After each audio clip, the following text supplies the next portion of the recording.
is going to edge a bit further southwards, so some of that cloud and rain affecting parts of North Wales later on as well. Like I said, across Scotland, a fair few showers here, some sunny spells in between, but a decent amount of sunshine on offer for Northern Ireland and the best of the sunshine for central and southern England and Wales. And here we're going to have the highest temperatures, peaking in the mid to high teens Celsius, so feeling pretty warm, if not hot for some here, a bit fresher further north. As we go into this evening, well, lots of fine weather across central and southern England to continue here, so plenty of late sunshine, but a bit more cloud across northern and western Wales and some drizzly rain, particularly towards Snowdonia over the higher ground here, and similar for northwest England. A fine end to the day for Northern Ireland, but across Scotland, the showers will continue for a little while yet. They will be hit and miss, so not everyone will see them. Some places getting away with some fine weather to end the day. Most of the showers will clear away as we go overnight, and the front will break up as well, so it is going to turn pretty dry for most places with some clear skies, but towards the far northwest of Scotland, a bit of showery rain pushing in as we go through the early hours of tomorrow morning. Despite the clear skies, temperatures not dropping a huge amount. A pretty warm night for many of us, some places holding up in the mid-teens Celsius, but there could be a few pockets of mist and fog around first thing tomorrow morning, but these will quite quickly clear. It is mid-June after all. As we go through tomorrow then, across much of England and Wales, it's looking largely fine. Decent amount of sunshine on offer yet again, but across Scotland still a few showery bursts here and there, maybe a bit of cloud and rain pushing into Northern Ireland, but nothing particularly heavy. Temperatures look even higher tomorrow than today for a fair few places, so greater chance of getting into the high 20s. There will be a light breeze in the morning, leading to a warm front. Boxed heat pumps, sponsors of weather on GB News.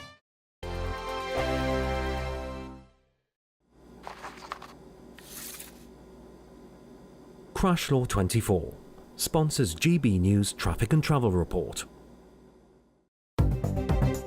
Good morning.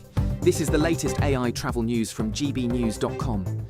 Motorists on the M90 southbound at Junction 3 will experience delays due to a broken down vehicle blocking the off-slip road. The A4183 northbound stretch from Plascoch to Gresford is currently closed for essential maintenance work. In Bedfordshire, drivers on the A1 southbound will face congestion between the A603 and A6001 at Biggleswade North.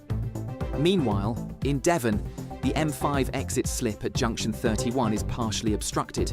Train services by Avanti West Coast are also experiencing disruptions at Liverpool Lime Street. For more travel news, go to gbnews.com. Crash Law 24 sponsors GB News Traffic and Travel Report. This is GB News, Britain's news channel.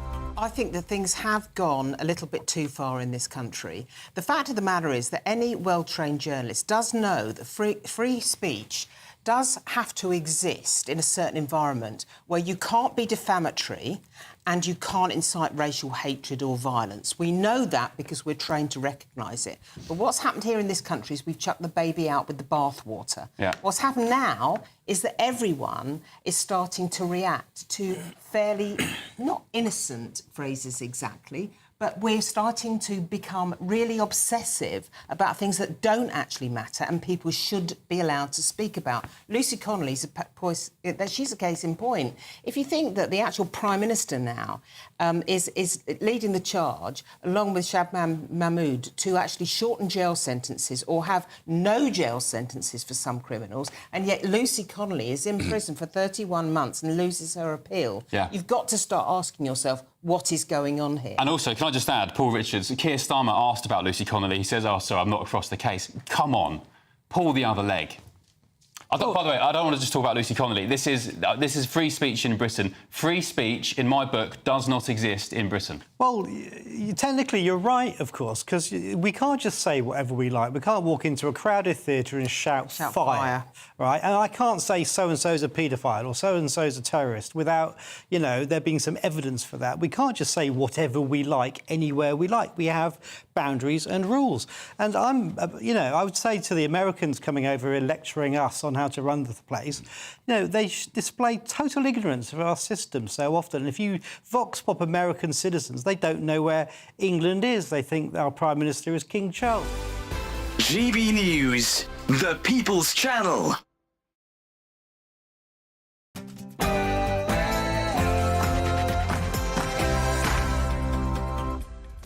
Good morning, 9:30 on Tuesday the 17th of June, live across the UK. Britain's Newsroom with Andrew Pearce and Bev Turner. The serious answer is to smash the gangs. To smash the gangs that are running this vile trade. To smash these gangs. To smash the gangs. Well, Channel crisis admission. Downing Street has shifted the tone on small boats, for the first time admitting that the situation is deteriorating. Is this a turning point in Britain's migration strategy? Trump blasts Macron. What's going on here? The President of the United States slams France's leader as publicity-seeking over claims he left G7 early to broker a Middle East ceasefire. What's really behind Trump's sudden exit? Calling for inquiries because they want to jump on a bandwagon of the far right. I think she's right, and that's why there'll be a national inquiry. It'll be a statutory inquiry, and it'll go wherever it needs to go. It's too easy, isn't it? You turn if you want to. This Prime Minister is for turning. A shift in tone from the PM after Baroness Casey slammed councils for ignoring questions around grooming gang ethnicity. Is it going to lead to action or more empty promises? Charlie? Well, Baroness Casey's report has eviscerated decades of cover-ups. But for survivors and campaigners, they know that the hard work starts now. Will this national inquiry leave every stone unturned? Because without social care working, it's impossible to get people out of hospital as quickly as we'd like. Well, that was before he was Prime Minister. Now we've got social care stalemate because Labour's cross-party talks to fix the completely broken system have collapsed as politics once again got in the way of real change. And racing royals and a bit of style for you today. Royal Ascot has returned. 250,000 people are expected this week, and the royals leading the pageantry. Is this Britain's most glamorous week of the summer?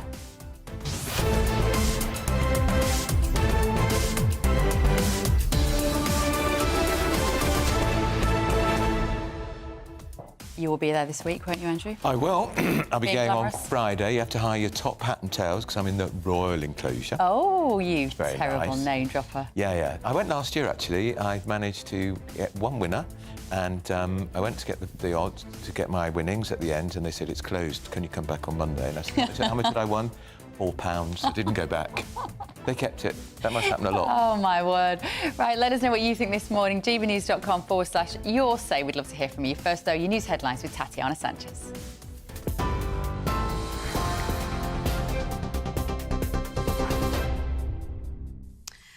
Beth, thank you. Some breaking news this morning that Kim Woodburn has died. The Sun newspaper reports the 83-year-old died after a short illness. The television personality who rose to fame in Channel 4's hit series How Clean Is Your House passed away yesterday. A representative for Kim has said she was an incredibly kind, caring, charismatic and strong person. Her husband, Peter, they said, is heartbroken at the loss of his soulmate. Elsewhere, Downing Street has admitted the situation in the Channel over small boats is deteriorating. That's after Sir Keir Starmer met the French President Emmanuel Macron at the G7 summit in Canada. The comments come as illegal migrants continue to cross in small boats, a 40% rise in numbers on the same time last year, and the highest number in the first 6 months of the year since records began. The author of the major review into grooming gangs, which found authorities have shied away from the ethnicity of sex offenders, will face questions from MPs. Baroness Louise Casey will appear before the Commons Home Affairs Committee this morning after the government set out plans to launch a new nationwide inquiry into grooming gangs following her rapid review of the scandal.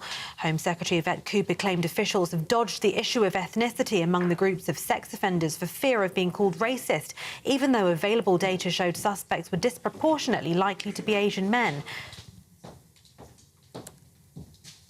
And an Air India flight scheduled for the same route as the plane that crashed last week has been cancelled.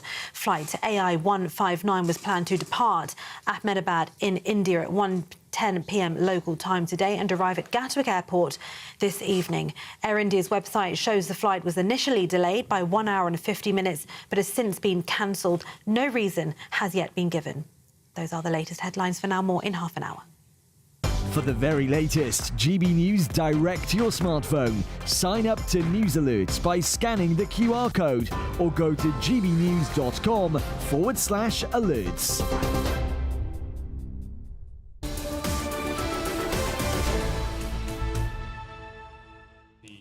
Very good morning. Welcome to Britain's Newsroom with Bev Turner and Andrew Pearce with you until midday.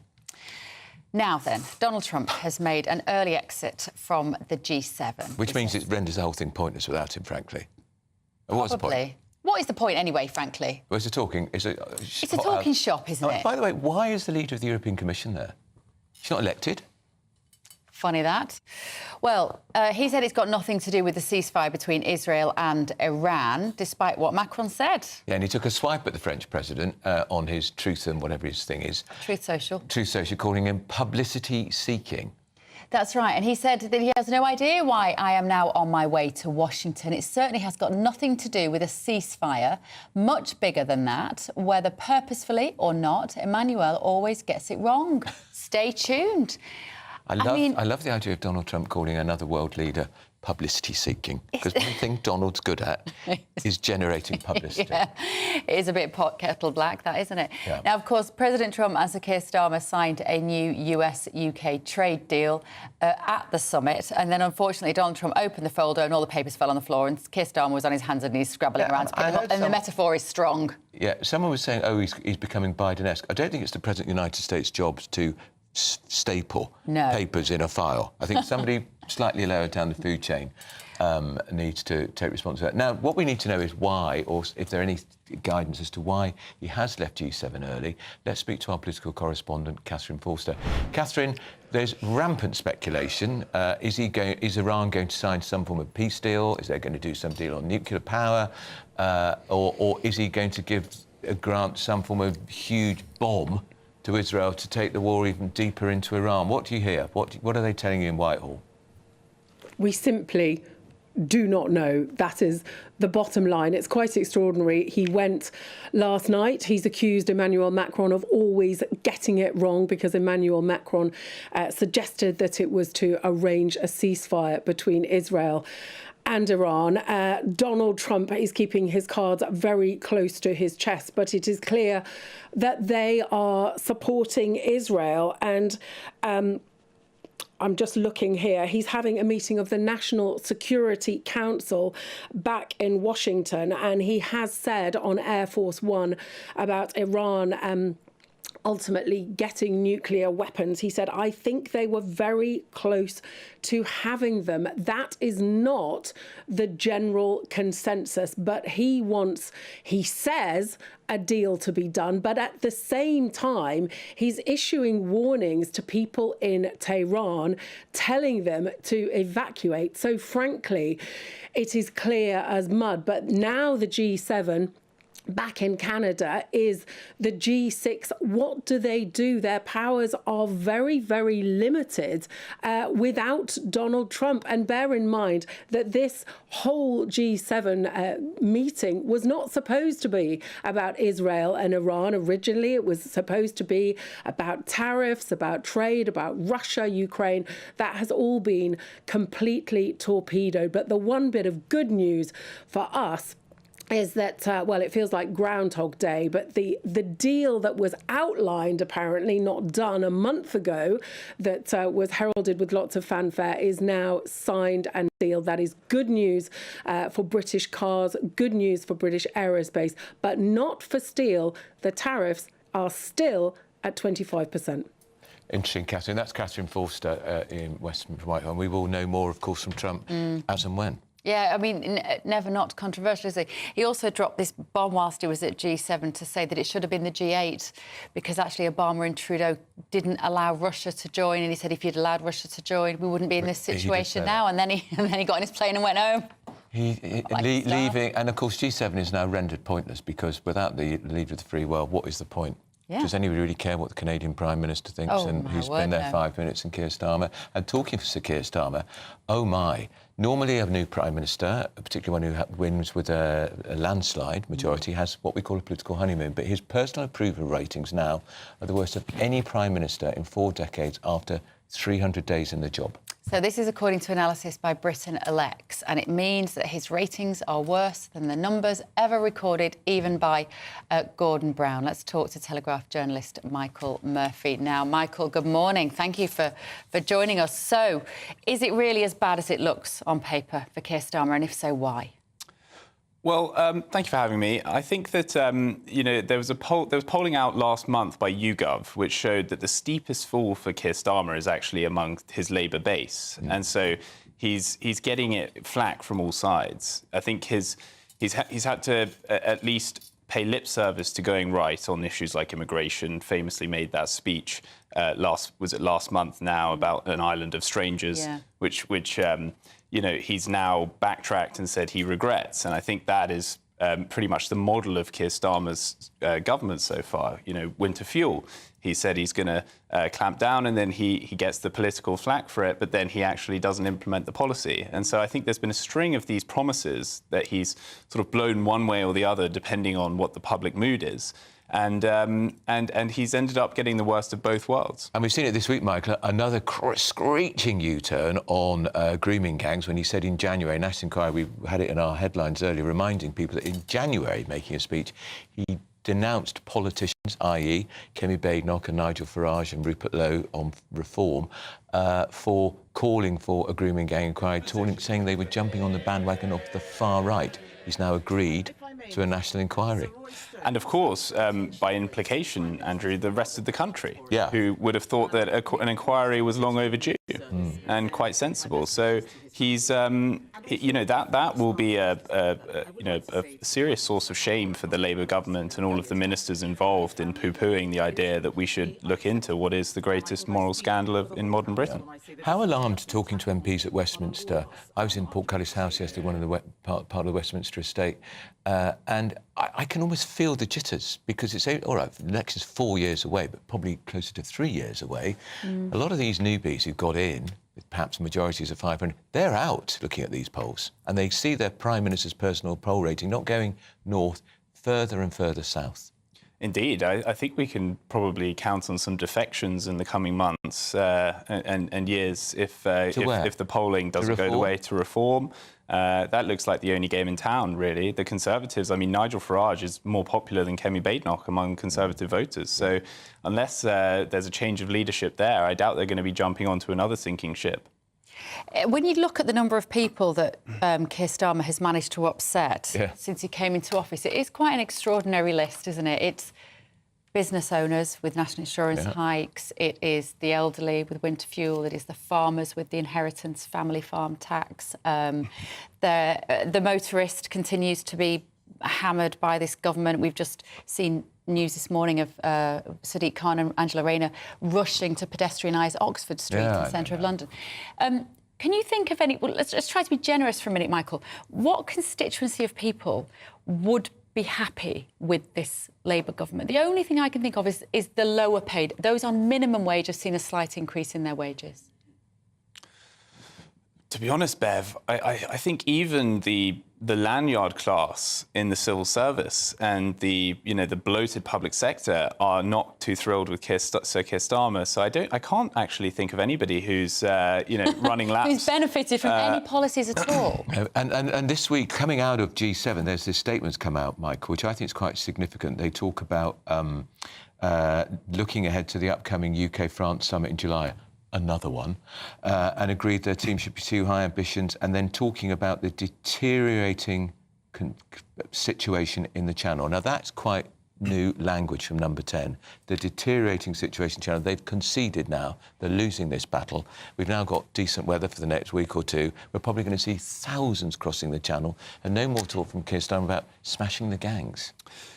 Well, yeah, Keir Starmer's problem is that he's talked a very tough game, but the solutions that he's proposed are very thin gruel indeed, like shutting down the migrant hotels. Well, that doesn't really solve the problem. You're still going to need to 2029 anyway. Oh, exactly, and tinkering with Article 8, the Human Rights Act. I mean, what's that going to do? The whole system, root and branch, needs an overhaul. Once you scrap the relevant parts of the Human Rights Act, then you can start to be serious about actually implementing the policies that are going to stop these boats. But unfortunately, Keir Starmer has raised the importance of the issue among the public by making all these promises, and then in characteristic form has bound to under-deliver. You'd think he'd have learned from Rishi Sunak, who said he'd stop the boats and didn't, and was judged very harshly for it at the last election. Indeed, yeah. I've thought of who would be happy with Keir Starmer's policies. Illegal migrants. Yeah. They'll be delighted. Yeah. They're doing thumbs up as they cross the channel. And also the criminals who were let out of prison early. There we are. They were literally popping champagne corks, weren't they, a few months ago? And, of course, they always flock to the polling Michael, stations. thank you so much. Michael Murphy, their Telegraph journalist. Still ahead, we're going to get the latest from the KC review into the grooming gangs and what the Home Secretary is now promising. What does it mean for the victims? You're with Britain's Newsroom, GB News.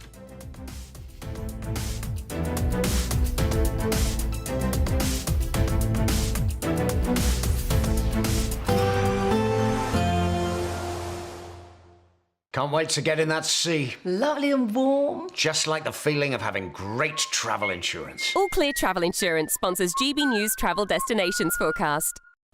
Whilst there will be a lot of fine and sunny weather around parts of southern Europe, we also need to look at how hot it's going to be. A fair few showery bursts perhaps are affecting parts of Madeira towards the Canary Islands, and then across Spain and France. We're really seeing the heat building as we go through this week. It is going to be heatwave conditions for some here. A bit more showery rain affecting Italy as we go through Wednesday, and further east some showery bursts are possible, but the outlook really, it looks largely dry and sunny for most. All Clear Travel Insurance sponsors GB News travel destinations forecast. We're proud to be GB News, the People's Channel. And as you know, we always love to hear your views. Now, there's a new way of getting in touch with us at gbnews.com/yoursay. By commenting, you can be part of a live conversation and join our GB News community. You can even talk to me, Bev Turner, or any of the members of the GB News family. GB News Breakfast, every day from 6 a.m. Vegetarians now have a greater desire to wield power more than their meat-eating counterparts. I mean, you like a sausage, don't you, Biggins? I like a sausage, but I have gone off meat per se, funnily enough, as I'm getting older. I think there are, it takes a lot of eating a piece of meat, if you pardon the expression. And the older you get, the more you find that it takes a lot of meat. Yeah, exactly. Yeah. I must admit, I have more of a conscience about eating meat as I get older. Yeah. And that's a fondness of animals brings that.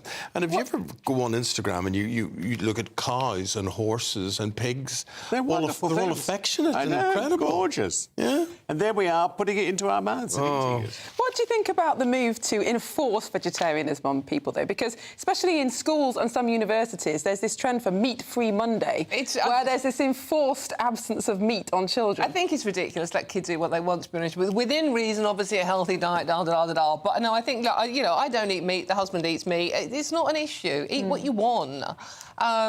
But I think the fact that they're trying to force this into schools, look, let kids experiment, give them a vegetarian option. Yes, let yeah, them and all see schools do that. Just options. It has just become political, and also there's a lot of misinformation out there. So I know children are often told that eating meat is terrible for the environment, but importing avocados thousands of miles is also terrible for the environment. But also, I mean, a lot of vegetarian meals, are certainly processed vegetarian meals, have got a load of salt and fat and sugar in them, so they're actually worse for you than eating a lean piece of meat. I think the tide is turning now, because the new trend amongst young people, particularly young men, is protein. Chicken, breasts, tuna. That's the new trend, to get as much protein in them as possible. It's very difficult to do when you're vegetarian. GB News, the People's Channel. In the GB Newsroom, we bring you the news as it happens. With our team of dedicated journalists across the UK. We're ready to keep you up to date with what's happening every half an hour, every single day. Bulletins here on GB News. The People's Channel. Britain's news channel. What is the state of our economy? What is the state of our National Health Service? What is the state of our schools? What on earth is going on? Understanding Britain means understanding the state we are in. This is State of the Nation with me, Matt Goodwin, Wednesdays, Thursdays and Fridays from 8 p.m. on GB News.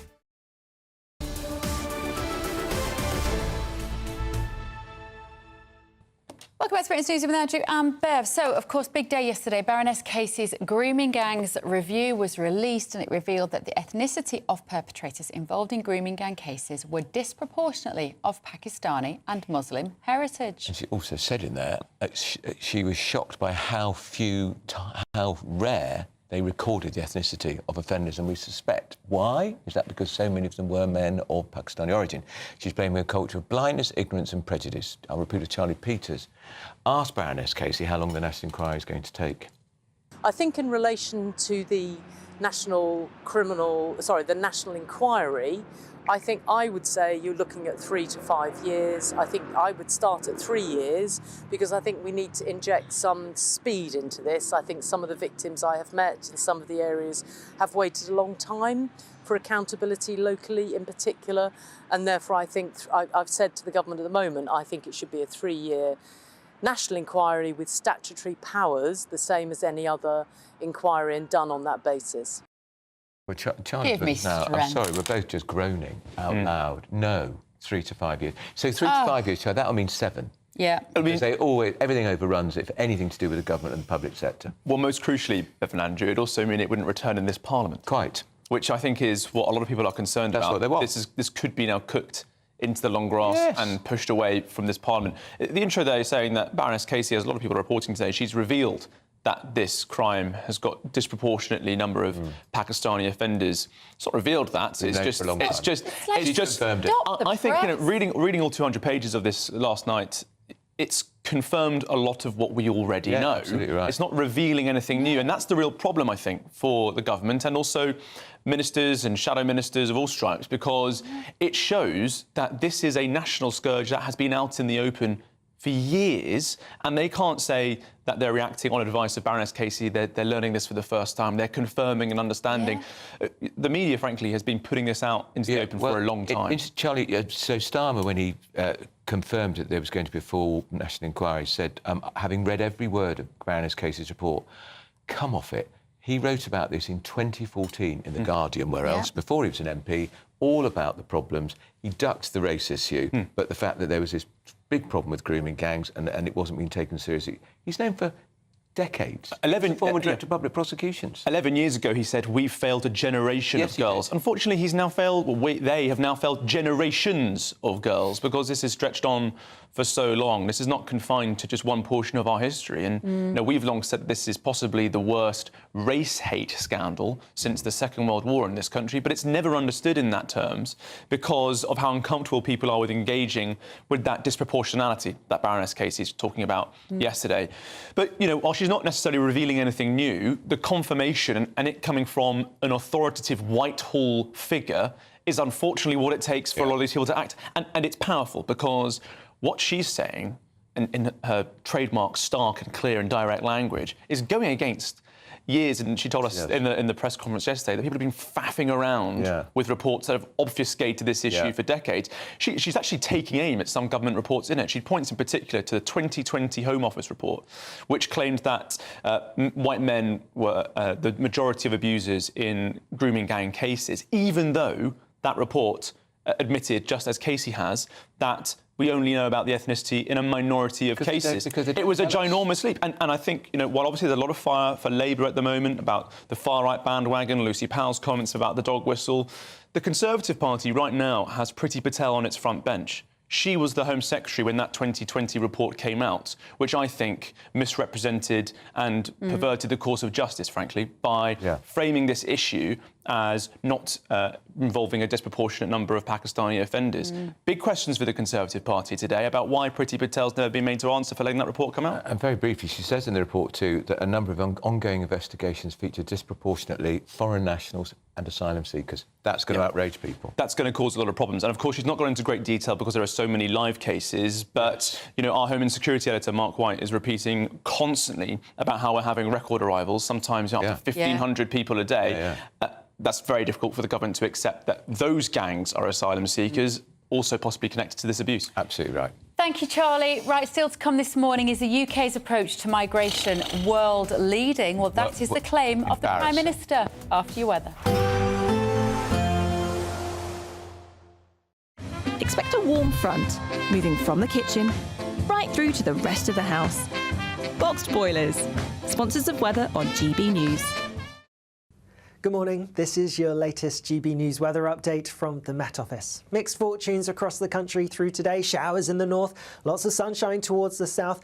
In between, however, there's a bit more cloud and some drizzly rain affecting northern England through this morning. And then the front bringing that is going to edge a bit further southwards. So some of that cloud and rain affecting parts of North Wales later on as well. Like I said, across Scotland, a fair few showers here. Some sunny spells in between, but a decent amount of sunshine on offer for Northern Ireland and the best of the sunshine for central and southern England and Wales. And here we're going to have the highest temperatures, peaking in the mid to high teens Celsius. So feeling pretty warm, if not hot, for some here, a bit fresher further north.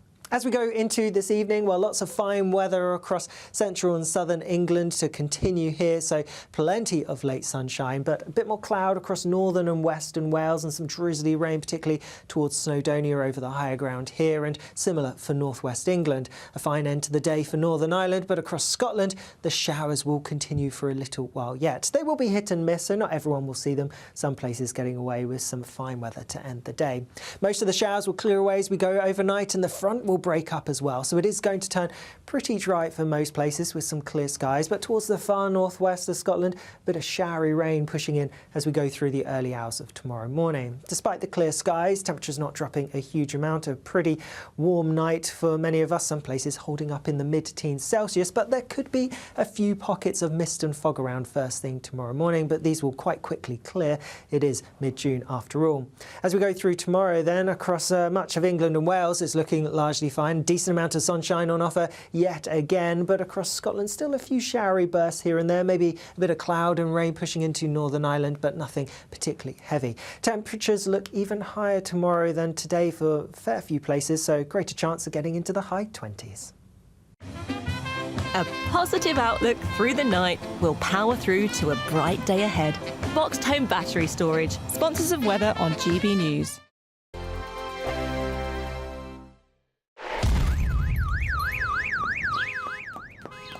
Crash Law 24 sponsors GB News Traffic and Travel Report.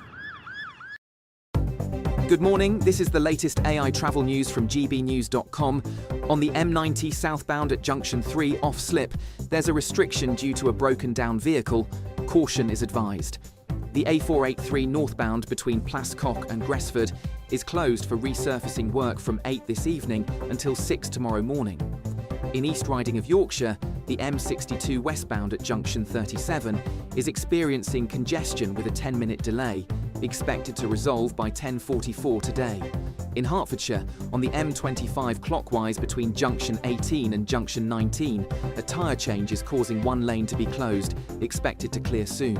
For more travel news, go to gbnews.com. Crash Law 24 sponsors GB News Traffic and Travel Report. Imagine having an extra £1,000 to spend each week for an entire year. £54,321 in tax-free cash could be yours. Cash to spend however you like. £54,321 in cash could be landing in your bank account this year. For another chance to win £54,321 cash, text cash to 63225. One entry costs £2.50 plus one standard network rate message. Or text bonus to 63225. 5 entries cost £5 plus one standard network rate message. Go to gbnews.com/win. Entries start at £2.50. Call 0903 686 3232. Calls cost £2.50 plus your network access charge. Or post your name and number to GB14 PO Box 8690 Derby DE1 9TT. UK only. Entrance must be 18 or over. Lines close at 4 p.m. on the 1st of August. Please check the closing time if listening or watching on demand.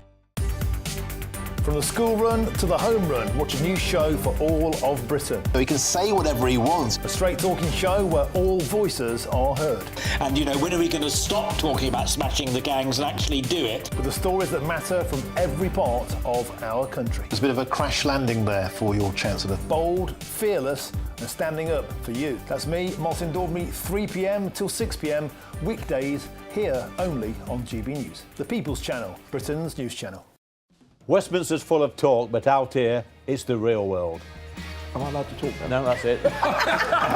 This is where it matters. Real people and real lives That's what politics is all about. In fact, has Trump made a good start? No. Straight answers, no spin, and just a couple of pints. How many fingers have I got up? About 10. So join me for Lee Anderson's Real World every Friday at 7 p.m. only on GB News. The People's Channel, Britain's news channel.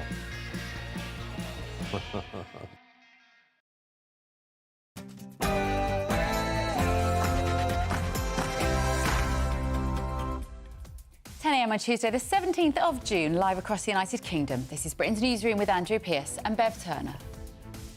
Serious answer is to smash the gangs.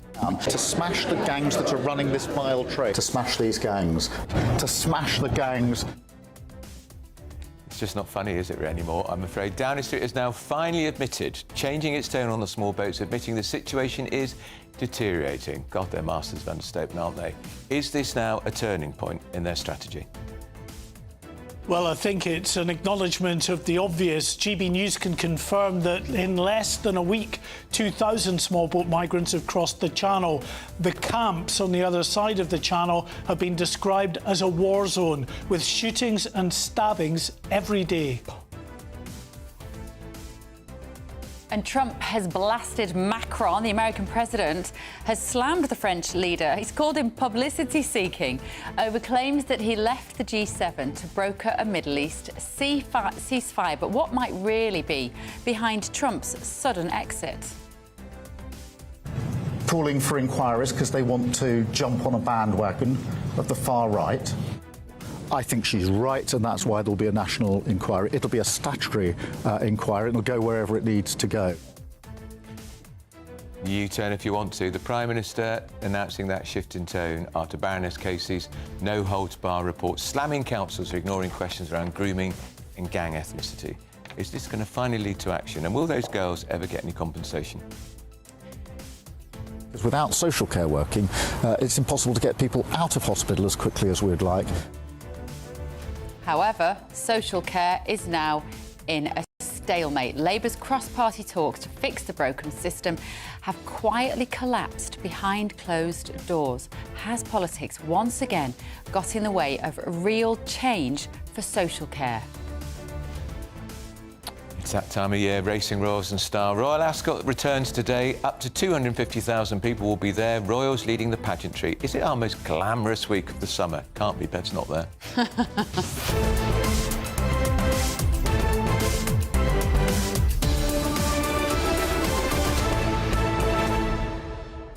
I'd like to be there. I have been to Ascot, but not for a couple of years.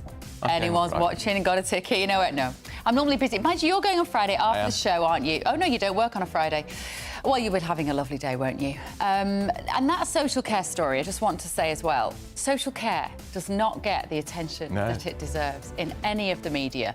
And we said, didn't we, we really want to cover that story. Really important. Because it is really important. If you can fix social care, you can start to fix the NHS. A year into a government with a massive majority of 170, you think they would finally get to grips with it, and they've just abandoned cross-party talks to try and find a consensus. Again. Shame on them. Yeah, again and again and again. Let us know your thoughts this morning. We'd love to hear from you. gbnews.com/your say. Tatiana Sanchez now, though, with your news.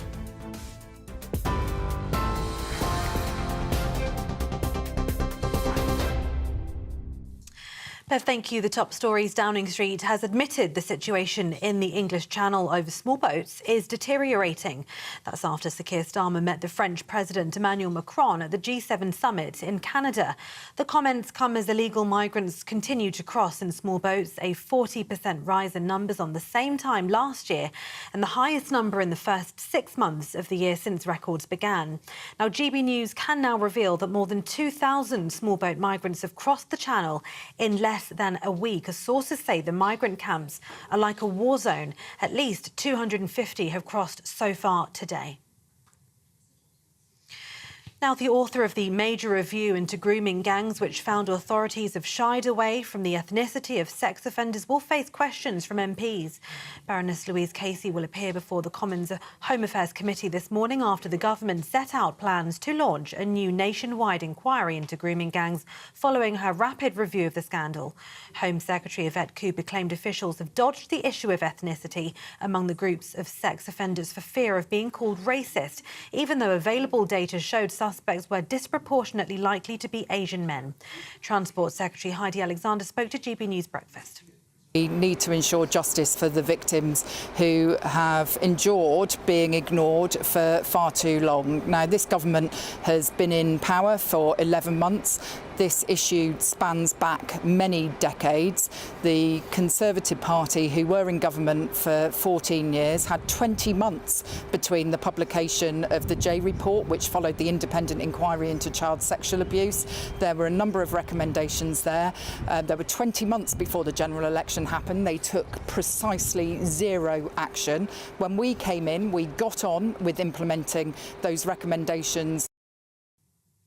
Donald Trump has warned everyone to evacuate the Iranian capital, Tehran, immediately. It comes as G7 leaders issue a joint statement agreeing that Israel has the right to defend itself while describing Iran as the main source of regional instability and terror in the conflict. The leaders of G7 nations have also called for a de-escalation of hostilities in the Middle East, including a ceasefire in Gaza. Meanwhile, Donald Trump left the G7 summit early over tensions in the Middle East. The US president says his departure has nothing to do with an Israel-Iran ceasefire, refuting comments by the French president. Meanwhile, Israel and Iran have attacked each other for a fifth consecutive day. Overnight, more explosions have been reported in Tehran after it was revealed an Iranian state TV employee had been killed in an Israeli attack. Well, this was the moment Israeli missiles struck Iran's state broadcaster.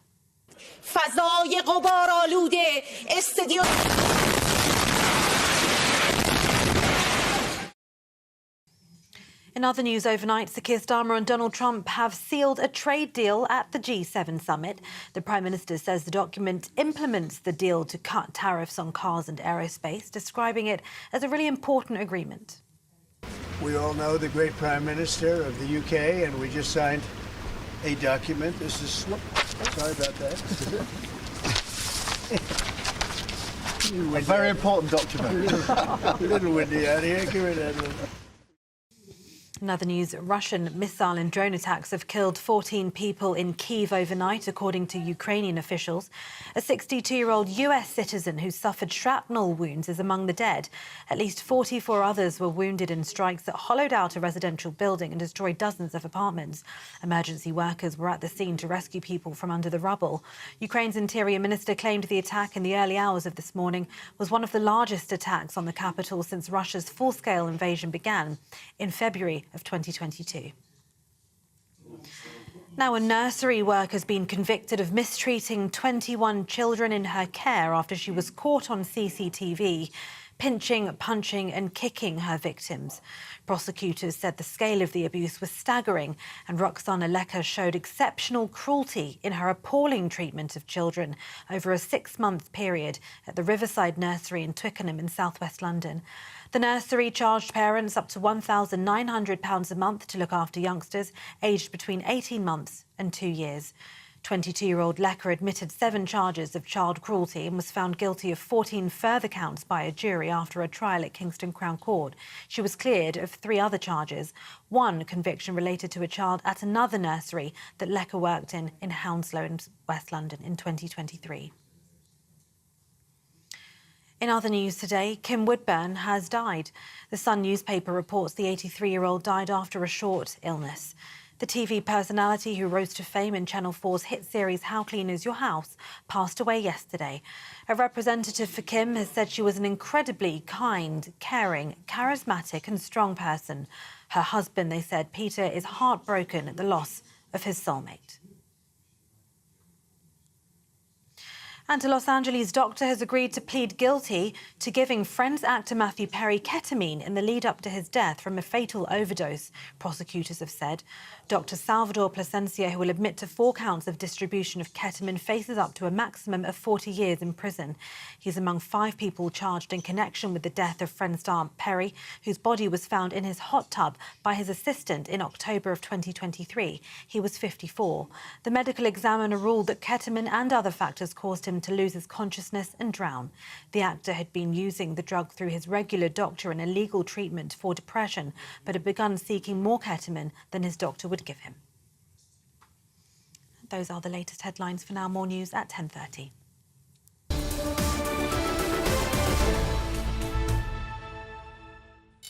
Oh, thank you, Tatiana. Andrew and Bev with you, of course, until midday. Thank you for joining us. Now, live on your screens, we're seeing pictures of President Trump, who has arrived back in Washington from the G7 summit. Which he left very early. Which he left early. He hasn't actually arrived back here yet. We've got Mark White in the studio with us as well. Here he comes. Here he comes. Down the stairs into Washington, no doubt to see the reaction to the tweet that actually to the post on Truth Social. It's his equivalent of Twitter. It's his own social media feed where he accused President Macron of knowing nothing, Mark White, and attention-seeking, and saying he wasn't returning to DC in order to talk about a ceasefire, but he was there to do something even bigger than that. We don't know what, though, do we? No, there's been a lot of speculation that America might be joining Israel in the bombardment of Iran. I'm not so sure, to be honest. I think maybe there is some truth to the fact that they are effectively reaching out to Iran and saying, now, look, you know, before it gets any worse, and it's been pretty bad, now is the time to come round the table and agree something. But I think President Macron putting that out there, I think would be pretty unhelpful. And that's probably why he's so annoyed with the grandstanding French president. Pretty unusual for a president of the United States, who is the glue that keeps the G7 together, to leave so early. Yes, I mean, well, given what is happening in Iran, it's clear that... Probably don't want to go at all. No, and we've got the Nimitz carrier strike group heading back to the region as well. So it's certainly possible that the US might join in operations against Iran, but to me, I think it's less likely. We've certainly seen the US, as it's done in the past, coming to the aid of the Israelis and helping shoot down some of the drones and the missiles heading their way. That's not unusual. The UK, thus far, we don't think has been involved in that, or if they have, they're not telling the public that. So, yeah, we await to see as that motorcade heads off back to the White House what will happen. But there's no doubt President Trump was a little teed off, to say the least, with President Macron. Just after 5 a.m. there in the morning in Washington. Thanks, Mark. Thank you, Mark. Right, GBNews can reveal that more than 2,000 small boat migrants have crossed the Channel in less than a week. Sources say the migrant camps are like a war zone. Well, as Down is admitting late last night in a communique that the situation in the Channel is deteriorating, which is a significant shift in the language previously used by Number 10. So we're staying with you, Mark, aren't we? Oh, yes, I'll just turn my hand to anything. Let's ask you about... Ascot fashion next. Excellent. How are you on that? Oh, very good, Great. Yeah. Right, terrible numbers again. And does this shift in tone from Starmer suggest that we're going to see him tackling this crisis in a different way? I'm not so sure, no, but I think it's a statement of the bleeding obvious. How long can he keep going on and saying we're tackling the gangs, we're smashing the gangs, when it demonstrably it's not happening? We're 40% ahead of where we were at this time last year. We want to show you some images, actually, that we've obtained just the last few days that show boats in the French authorities in the Channel attempting, it seems, maybe to start pushing back the migrants. So you're looking out there into the Channels, a migrant boat there, and there's a rib from the French authorities coming very close to it. Now, they do this on occasions as well to offer help and assistance if the boats are too full and people get into difficulties. But that one appears to be circling, which is part of the tactic to kind of produce waves to help push the boats back on shore. What are we watching this on, Mark? Sorry to interrupt you, but is this on somebody's TikTok feed? Yeah, exactly. So these are, look at that ninja warrior emoji at the top of the screen there. That tells you that this is a people smuggling gang that have pushed out this video. And the reason they're doing that is because they're saying, hey, look, the French are trying to push us back, and failed, but we still made it to the UK regardless. Wow. So they used that silly little rib to try and stop that much bigger dinghy? Well, yes, so clearly, and it didn't work. We've got some images to show you how it's not working this morning with more small boats crossing the Channel. This video that we'll show you now was posted at 7:30 this morning. So far today, 250 migrants, according to our Kent producer Chris, have crossed. More boats are in the water, so we're well over 2,000 in less than a week. As I say, it's difficult for Sir Keir Starmer to argue anything other than the situation is deteriorating. And you know, they're talking about smashing the gangs, but take a look at this next piece of video from Germany.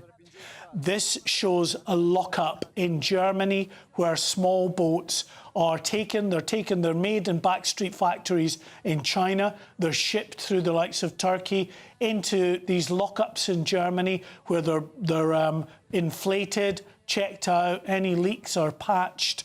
They get the engines, they then deflate them, they pack them up, and then they smuggle them across to the coast of France.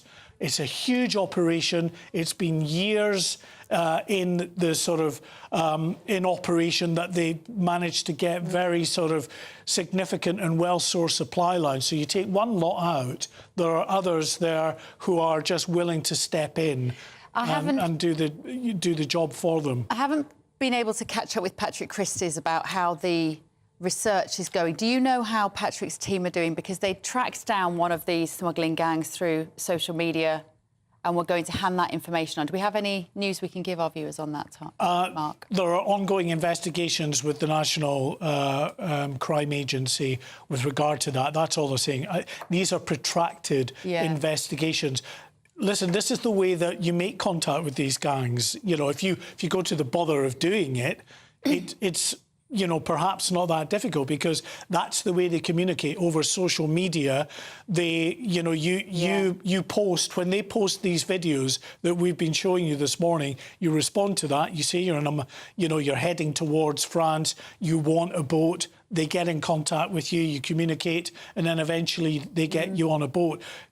I just wanted to mention, because we haven't done that just before you wrap me up, very, very worrying situation now developing in the camps across northern France. It's always been pretty dodgy in those camps anyway, but in the last week we've seen extreme violence as we've got inter-gang warfare that's breaking out between mainly Kurdish gangs and Africans who are not paying the money to get on the boats. There were shootings on Saturday, multiple people shot. Shootings on Sunday, multiple people fatally shot. Hammer attacks, stabbings. Yesterday in a boat, 3 people with stab injuries. We want to bring in, we've got in the studio with us former Conservative Home Office Minister Tom Perskov. Tom, good to see you. Thank you. I mean, we think it was bad when you lot were in power, but it's even worse now. What are your thoughts when you're hearing Mark's analysis of this diabolical situation? It's terrible and it's completely intolerable, and the government have lost the public, because what we've got is a situation that is completely out of control.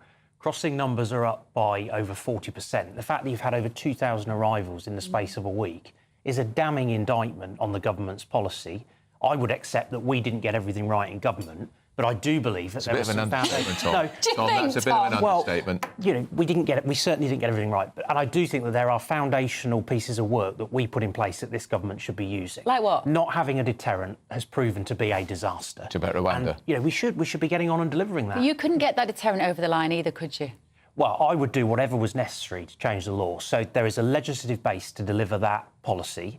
I don't personally think that there could be anything worse than people losing their lives in the Channel. I don't think there could be anything worse than importing that violence that Mark touched on into our country. There is a moral imperative to do something. They may not like it, and optically I appreciate that for left-wing people they may find this very difficult, but nothing can be worse than the status quo. So they should use that legislative base and deliver that policy. Let's talk about what Serco are now offering homeowners. So this is a private contractor who work for the Home Office, and reports that they're now offering landlords a 5-year guaranteed full rent deal. What do we know about it, Tom?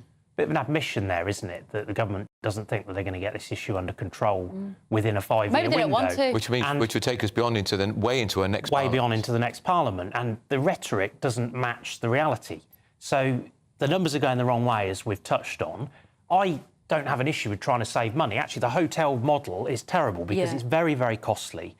But fundamentally, if you want to change the accommodation model, I don't see how you can achieve that in this very congested housing market that many communities already see, where a lot of young people can't get on the housing ladder, but also at a time when the numbers are going up. If you'd got a very diminished number of people arriving and you'd got therefore a much lesser need for an accommodation footprint, I could see this being deliverable and achievable. But I just don't see how on this current trajectory the government is going to get into that place. There will probably always be a need for a small amount of accommodation, but at the moment all the metrics are going the wrong way. They just have to get a grip on this. Yeah. Don't you think all this is just going to trigger even more unrest? I really do think they've lost the public. And what I worry about, and I say this as someone who was the legal migration minister, and yes, we cut the numbers, and I always said that there would be more to do. I am very worried that all types of immigration are now being lumped together. People who play by the rules, have skills that we want in our country, are seen often through the same prism as people who are coming and arriving. All their houses. And it's outrageous. It's completely wrong. And what it means is that the public just doesn't have confidence and trust in our institutions. Yeah. The public has lost trust in our borders. I think you're seeing that reflected in the polls. And there is never an excuse for the sorts of scenes like we've seen in Ballymena. OK. But we also shouldn't minimise the concern that people have got. Tom Perstoff, come back and see us again. That was. We need to go to We need to give you the Serco statement, actually. Oh, do we? Yeah, we've provided housing and support for asylum seekers on behalf of the Home Office since 2012, say Serco. We are committed to ensuring those housed are safe whilst they await news on their immigration status. And our teams work closely with local community representatives to discuss any concerns they might have regarding asylum accommodation in the area. No, they don't. They never consult anybody at all. People just get lumbered with these people in their communities. Now, the press have been talking to Donald Trump on Air Force One when he got back, leaving G7 a little early. Let's have a listen to what he had to say. I did. That was a good time. You just posted right before we took off that you're not leaving because of a ceasefire. Why are you? Can you elaborate? We're looking at better than a ceasefire. We're not looking for a ceasefire. I didn't say I was looking for a ceasefire. That was Emmanuel, nice guy, but he doesn't get it right too often. But we're not looking. We're looking for better than a ceasefire. That's just what you're looking to get into this war. You're not going to involve the U.S. in this conflict. You can do anything more for Israel right now. Pretty well. Right now, we're doing pretty well. Remember, Iran cannot have a nuclear weapon. It's very simple. We don't have to go too deep into it. They just can't have a nuclear weapon. What was the thinking on the call for Tehran to evacuate? Is there a threat or is there incoming? What was the thinking on the full evacuation? I want people to be safe. And that's always possible. A thing like that could happen. I just want people to be safe. Is there any new concern about U.S. troops or assets in the region at all today? Great people, they know how to protect themselves. And when you say better, what's we'll come down so hard if they do anything to our people. We'll come down so hard, then the gloves are off so beautifully. Now, I think they know not to touch our troops. Are you sending the vice? We're not troops. Do you plan to send the Vice President and Steve Witkoff? There's reports that you want to send the Vice President and Steve Witkoff to meet with the Iranians and have discussions. Is that something you're considering? Not sure yet. I may. Depends on what happens when I get back. What specifically is better than a ceasefire? What are you looking for here? An end. A real end, not a ceasefire. An end. So something that would be permanent? Yeah, or giving up entirely. That's okay too. Are you close there? Are you possible? Is that possible in the next 24 Why not? Certainly possible. Complete give up. That's possible, yeah. Has the chairman of the Joint Chiefs and the Secretary of Defense drawn up plans for you if Iran were to attack U.S. bases or do any damage to U.S. bases? Just can't tell you. Can I ask you, because there's been some skepticism, is there any guarantee that if the U.S. did get involved militarily, that a U.S. bomb could destroy Iran's nuclear program and facilities? Use of everything or anything in life, you know that. Look at you, right? There's no guarantee. But you're saying a guarantee on what? Do you think if the U.S. got involved militarily, it would actually wipe out Iran's nuclear program, or where's your assessment of that? I hope their program is going to be wiped out long before that. But they're not going to have a nuclear weapon. Do you have any reason to believe the Israelis are going to slow down, or are they going to hit the accelerator right now? We're going to see. You're going to find out over the next 2 days. You're going to find out. Has the Gang of Eight... Nobody's slowed up so far. Has the Gang of Eight been notified about what's coming in the next couple days? Well, we'll be talking to them. What can you do? It's not necessary.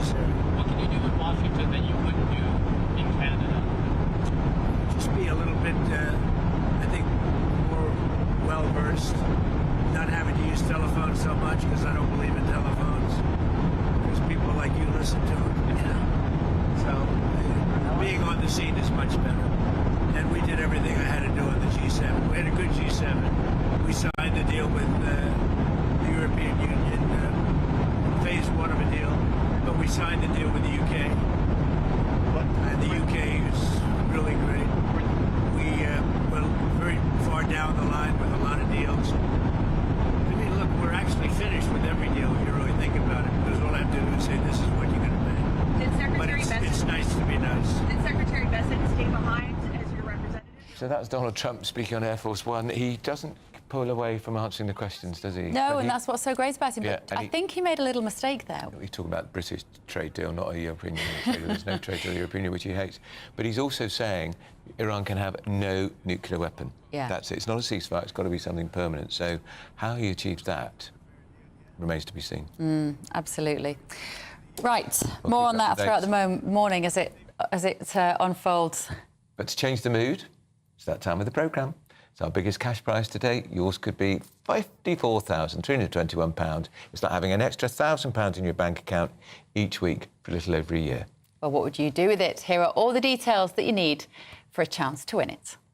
The Great British Giveaway is now even greater, with your chance to win our biggest cash prize so far. A totally tax-free £54,321 cash could be yours. Cash that you could spend however you like. It's like having an extra £1,000 each week for a whole year to play with. Imagine what you could do with that. Someone is guaranteed to win this amazing amount of cash, so make sure that someone could be you. For another chance to win £54,321 cash, text cash to 63225. One entry costs £2.50 plus one standard network rate message, or text bonus to 63225. 5 entries cost £5 plus one standard network rate message. Go to gbnews.com/win. Entries start at £2.50. Call 0903 686 3232. Calls cost £2.50 plus your network access charge, or post your name and number to GB14 PO Box 8690 Derby DE1 9TT. UK only. Entrance must be 18 or over.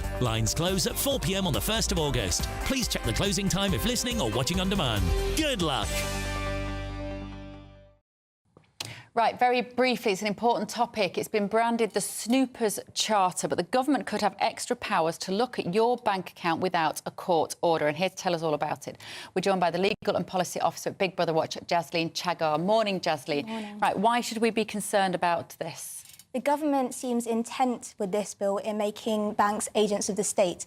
They're not only giving themselves powers to seize money directly from bank accounts and request bank statements from your bank behind your back when you owe them money, they're also introducing... Well, they could go to your bank and you wouldn't even know they've been to the bank. If they believe that you owe them money, right, they can go and get 3 months' worth of bank statements. But one of the most worrying powers in this bill is these mass surveillance powers, which will affect all of us because they're requiring banks to scan all of our bank accounts algorithmically to see if we're receiving welfare benefits and then to see if there are any indications of overpayments, whether due to fraud or error.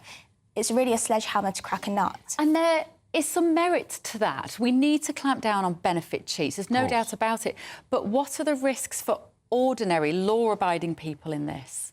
We absolutely do need to tackle welfare fraud, but the problem with this bill is it conflates error and fraud.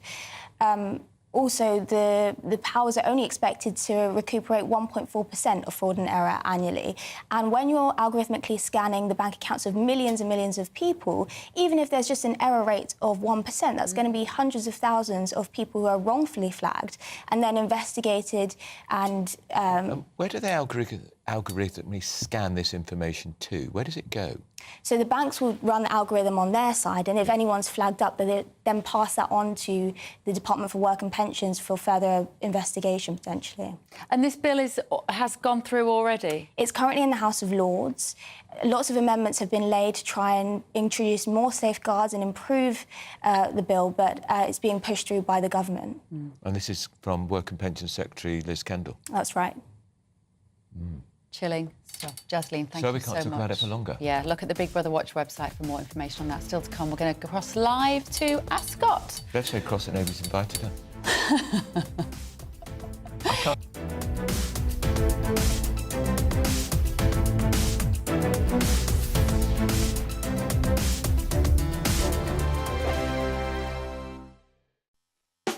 want to know what's really going on in the corridors of power. Labour don't know what to do with you half the time, and that makes you quite lethal in the chamber. Get behind the headlines with Chopper's Political Podcast. Join me, Christopher Hope, as I sit down with the great and the good of British politics. We'll see where this ruling takes us. These are the stories shaping our nation. Chopper's Political Podcast, available now on all platforms. Listen in and stay ahead.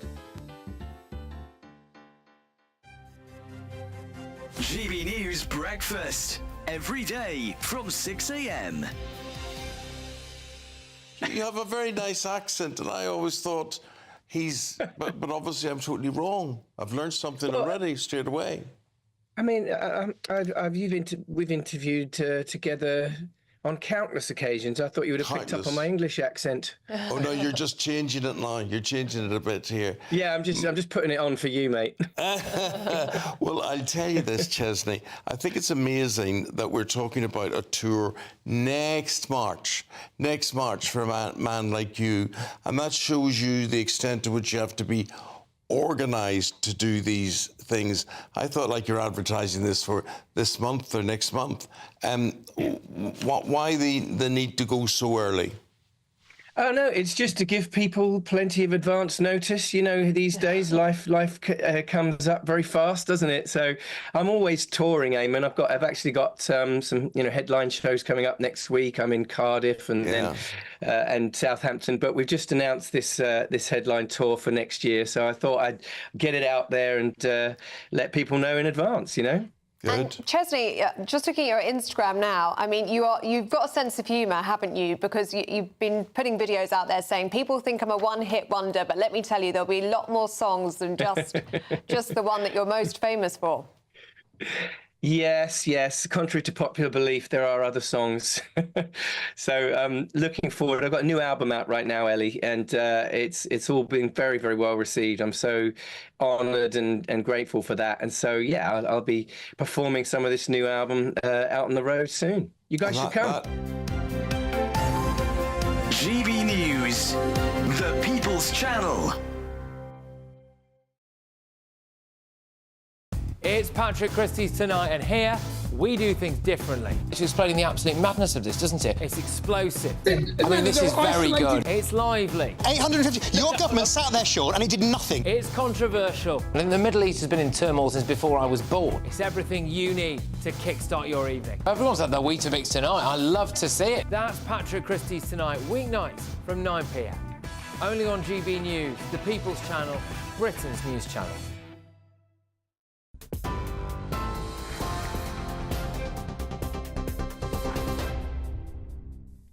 Good morning. The top stories from the GB Newsroom. Downing Street has admitted the situation in the English Channel over small boats is deteriorating. That's after Sir Keir Starmer met the French President Emmanuel Macron at the G7 summit in Canada. The comments come as illegal migrants continue to cross in small boats, a 40% rise in numbers on the same time last year, and the highest number in the first 6 months of the year since records began. GB News can reveal that more than 2,000 small boat migrants have crossed the Channel in less than a week, as sources say the migrant camps are like a war zone. At least 250 have crossed so far today. The author of the major review into grooming gangs, which found authorities have shied away from the ethnicity of sex offenders, will face questions from MPs. Baroness Louise Casey will appear before the Commons Home Affairs Committee this morning after the government set out plans to launch a new nationwide inquiry into grooming gangs following her rapid review of the scandal. Home Secretary Yvette Cooper claimed officials have dodged the issue of ethnicity among the groups of sex offenders for fear of being called racist, even though available data did show that suspects were disproportionately likely to be Asian men. Breaking news, a man has been arrested on suspicion of murder after a 46-year-old woman was found fatally stabbed inside a house following a gas explosion in north-east London. Police had been called to reports of an explosion at the address in Dummett Road in Stoke Newington at just before 5 a.m. this morning. Let's cross live to the House Affairs Committee, where Baroness Louise Casey is a witness on the subject and the implementation of the independent inquiry into child sexual abuse. Wouldn't agree with the findings of what it is I'm trying to do. So just to set the context, I'm very conscious this is the Home Affairs Committee, so it's not like I'm appearing in front of people that don't know some things. So if I'm grandmother suck eggs, forgive me. I'm sure you know a great deal about these subjects as others don't.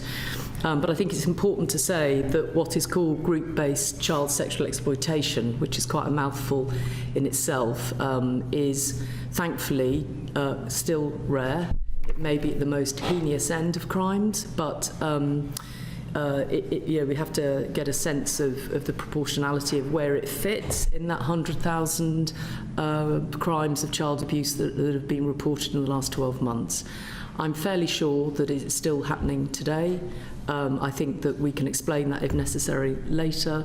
I think people don't necessarily look hard enough to find these children in particular. I think that the world of crime is quite complicated. We've had, to quote colleagues in the police, they are awash with online harm and online exploitation.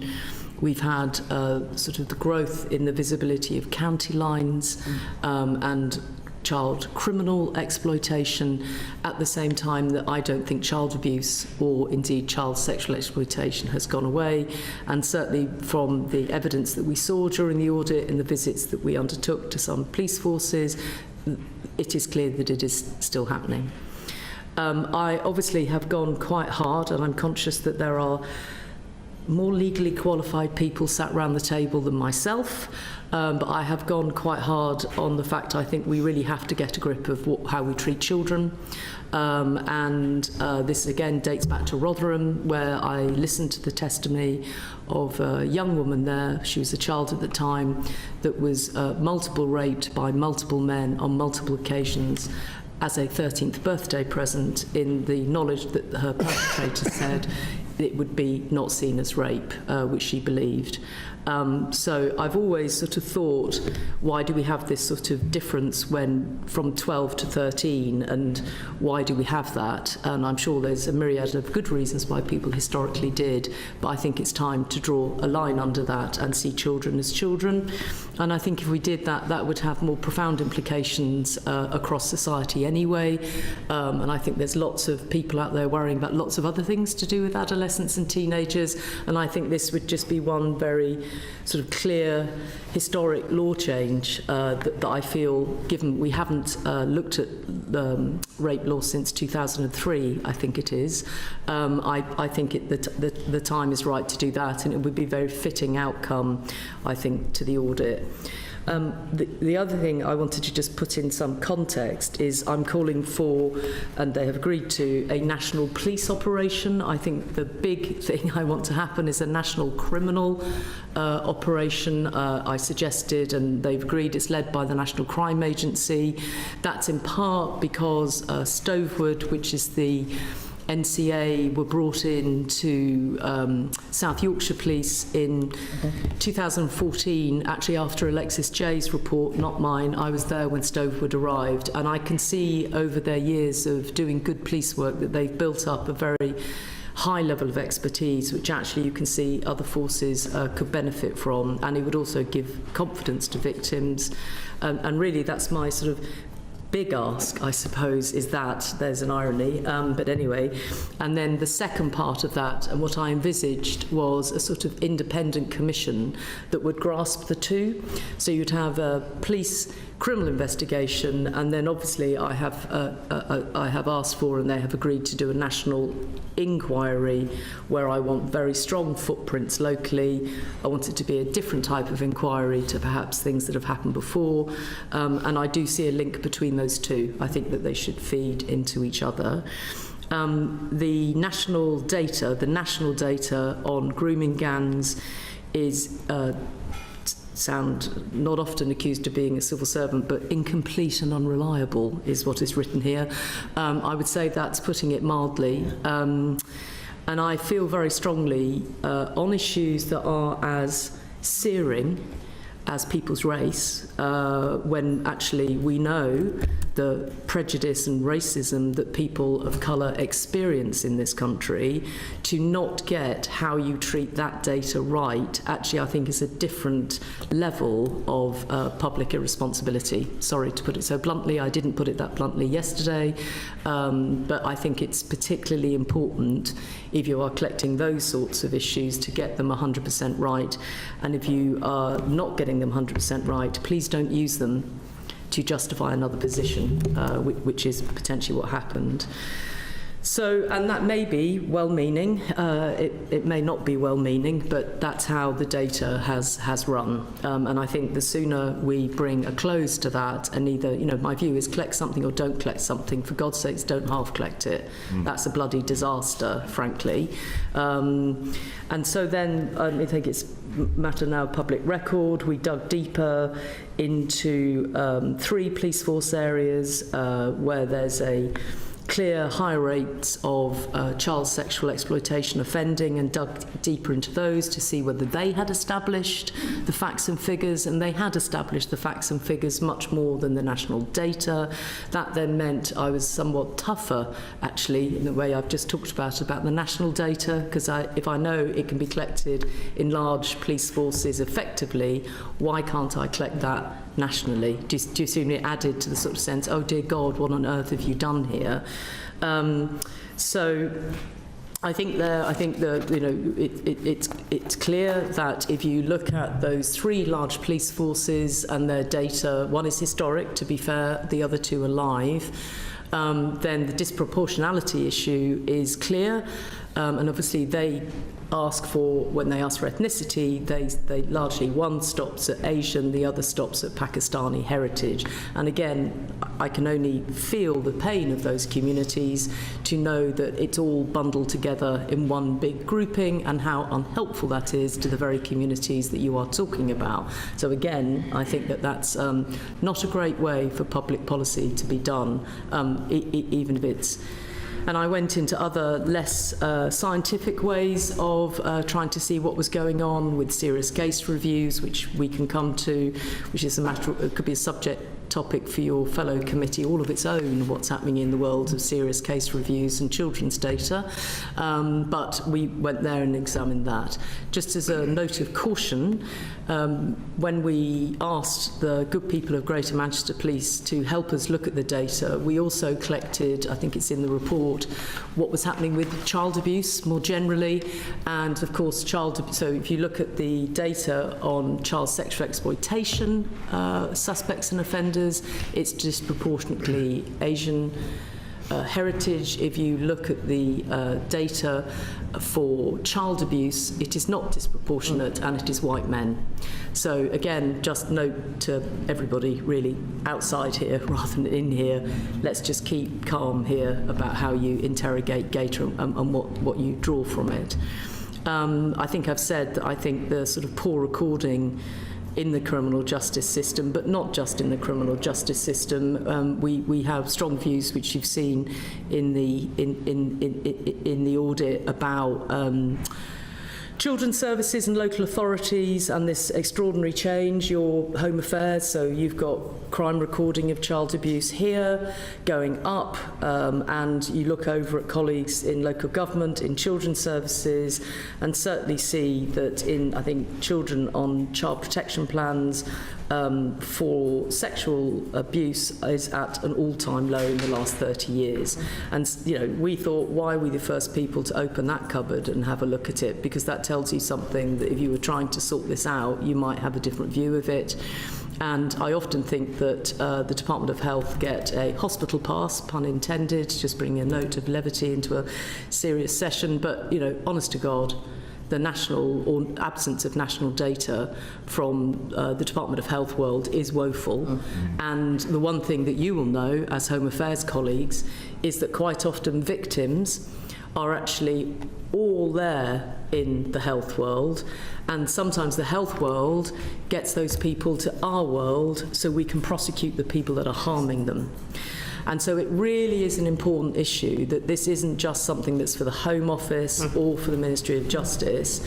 I think there's a responsibility on the Department of Health and the Department of Local Government and very much the Department of Education not to see this as something that's down in, you know, a bit of 2 Marsham Street.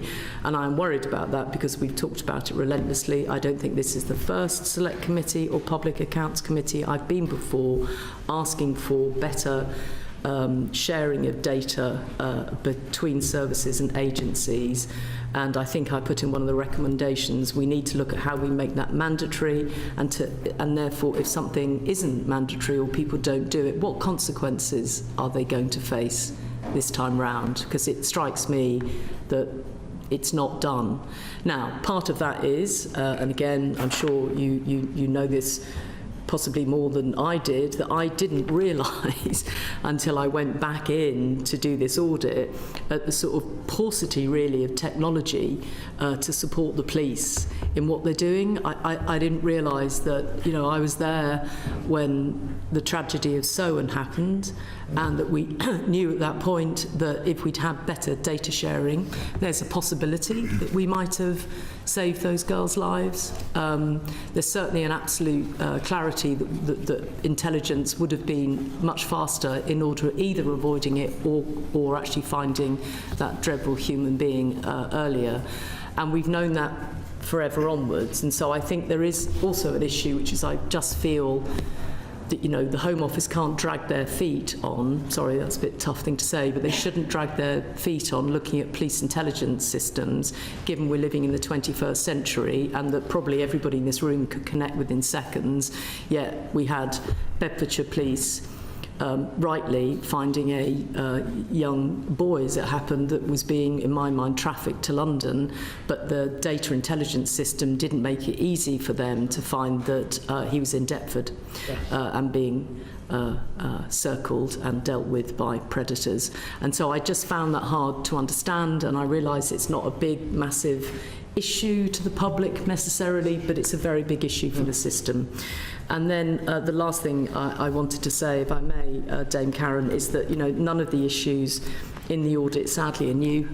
And actually I felt that other colleagues possibly could have found that if they'd looked harder before us. You know, we didn't do anything particularly clever. We just put together the facts as best we could and presented them in as straight bat as possible.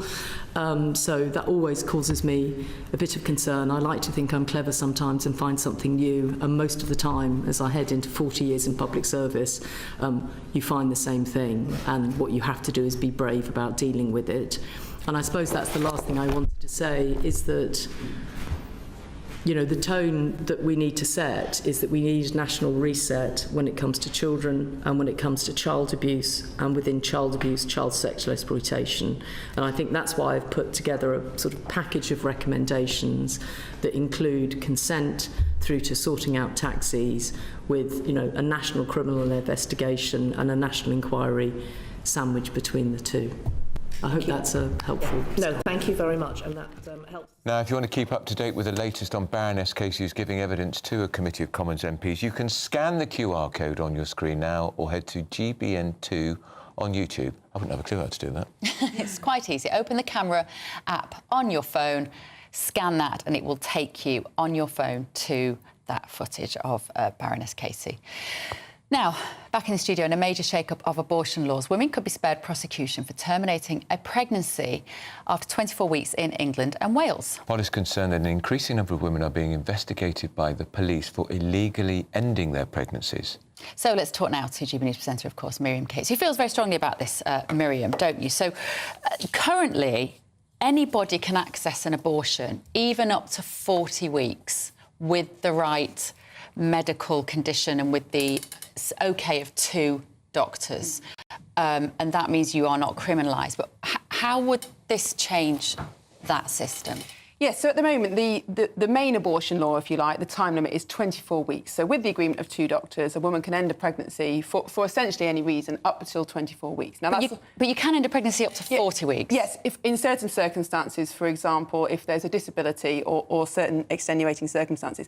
But importantly, that termination has to be done by doctors or by medics. You can't do it yourself. And there are really good reasons for that, which is basically to safeguard women, because DIY abortions are obviously very dangerous, and the last thing we want is complications. And one of the reasons that we've seen an increase in prosecutions of women who are having illegal abortions, which is it's small, by the way, there have been 6 actually since 2022, it's not hundreds, as some of the proponents have claimed, is that during COVID, the government suspended face-to-face appointments in abortion clinics, which meant that women could phone up to get abortion pills over the phone and then have them posted out, rather than going to a clinic, checking that they are under 10 weeks, which is the legal limit for these pills, and then taking them on the premises to make sure that they're safe. So in the first 18 months after that pills by post regime was introduced, 10,000 women were hospitalised with complications. And actually all the prosecutions... In the UK? In the UK. And all the prosecutions we've seen since then, the 6, have been a result of people obtaining the pills by post after the 10-week limit for those pills. And so that had a material effect on the woman's health. What did it do to the Well, obviously it ends the it. life of the child. And what we've got to remember is it's not just women who can procure these pills when there's no face-to-face appointment. And earlier this year, a man called Stuart Warby was sent to prison for obtaining these pills fraudulently. He got his friend's girlfriend to phone up and pretend to be pregnant. He obtained the pills. He spiked his girlfriend's drink with the pills, ended her pregnancy against her will. So the reason that we have this regulated abortion system is to protect women. So if you decriminalise abortion to birth, you effectively make it legal to end the life of a baby up until full term, what we will see is an increase in the number of dangerous abortions, an increase in the number of coerced abortions, and that's exactly what they have seen in places like New Zealand and Victoria, Australia. I mean, in Victoria, Australia, one hospital has seen a 600% increase in late-term abortions after decriminalisation. And very sadly, a number of those babies are born alive from a failed abortion and then left to die. Forgive my ignorance here, the woman who does it DIY, is it always going to be with pills? Well, that is what's happening at the moment, because these same MPs who are pushing for the decriminalisation are the same ones that pushed for pills by post to be made permanent. And one MP, Dr Caroline Johnson, at the time, she's a paediatrician, warned that this would be a safeguarding disaster, because how can you tell if it's a child that's been raped? How can you tell if it's a child that's being abused or a woman that's being coerced into abortion or a woman that's well past the 10-week limit if you don't have a face-to-face So isn't the problem, therefore, to stop the pills by post, as opposed to... I wouldn't want to see any woman criminalised for having to go through an abortion, because I don't think it's a choice that any woman takes lightly. And if those women who do take it lightly, it is a tiny, vanishing percentage of the women who do. But maybe it's the pills by post that is wrong, as opposed to the Caroline criminalising. Johnson has put down an amendment today to restore face-to-face appointments, which would end the problem. The problem is these extreme abortion opponents in Parliament, so just 1% of the public think that abortion should be legal to birth. But unfortunately, it looks like 70% of MPs are going to vote for these measures. So it's another Brexit or net zero or immigration all over again, where Parliament is way out of step with public opinion. This wasn't in anyone's manifesto, and yet by tonight, effectively, we could have, or be on the path to having, decriminalised abortion. But you're right, the answer is to restore face-to-face appointments, to restore that safeguard, and then we would remove all these prosecutions that have happened in the last 3 years. I can't understand why they would be opposed to the restoration, making it compulsory for face-to-face. Well, I can't understand it. Well, the proponents of this extreme law basically don't want to limit access to abortion in any way, shape or form, but people like me would say that they are important safeguards for women, and there's a reason that they're there. And, you know, I take your point, Bev. People in that circumstance are often in very difficult, vulnerable situations. But we know that when you decriminalise something, you have more of it. You know, we've effectively decriminalised shoplifting. We've decriminalised cannabis, and guess what? It happens more and more. I don't think most women would even know it was a crime to have an... I wouldn't have known if I'd ever had to have an abortion, which I haven't. But it's not a crime to have one in a hospital if the doctors agree. Yeah. But it's a crime to do it yourself. But I don't think I would have known that if I'd have thought I can buy some pills on the internet, or if I was an 18-year-old who got myself into a situation I didn't want to be in. But wouldn't you know if you were 38 weeks gone? Nobody's going to do that at 38 weeks. If you phone up an abortion clinic to get these pills by post and you say you're over 10 weeks, they would deny you the pills. You'd have to come in and have an abortion in a different way. So sadly, what is happening, in a small number of cases, but nevertheless, this is what's led to the increase, is women ringing up saying that they are under 10 weeks. Or thinking that they're under... I think that's really important. A lot of women don't understand their cycles, they don't understand their bodies, and that's what happened to the woman in lockdown, wasn't it? Yeah. She didn't realise how pregnant she was when she thought she was... There was one lady who said she was 7 weeks and she was actually 32, so you could argue that that's a big mistake. But nevertheless, it will happen. Thanks, Miriam. Fascinating. Right,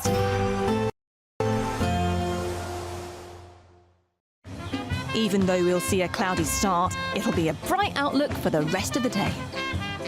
Boxed Solar, sponsors of weather on GB News. Hello again and welcome to the latest update from the Met Office for GB News.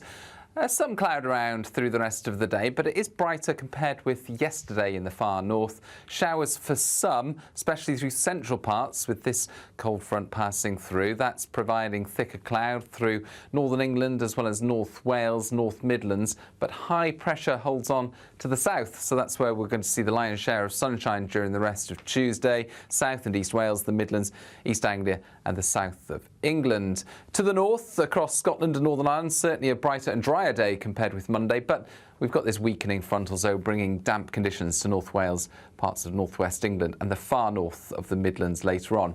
Temperatures rising up to 27 degrees in the south and southeast, feeling cooler and fresher further north though, with the showers passing through. It's less windy, however, compared with the start of the week, and these showers will be easing during the evening. Bright spells in between the showers and certainly plenty of sunshine as we go into the evening across Northern Ireland, but we've got this thicker cloud still spilling into the North Midlands, parts of North and West Wales, bringing some drizzly outbreaks of rain, but the rain tending to fizzle away as the front runs into high pressure.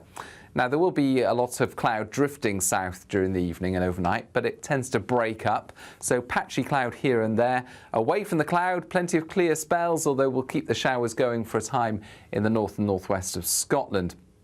A fresher night for northern parts of the UK, but still relatively warm across southern areas, with temperatures in some places staying in the mid-teens.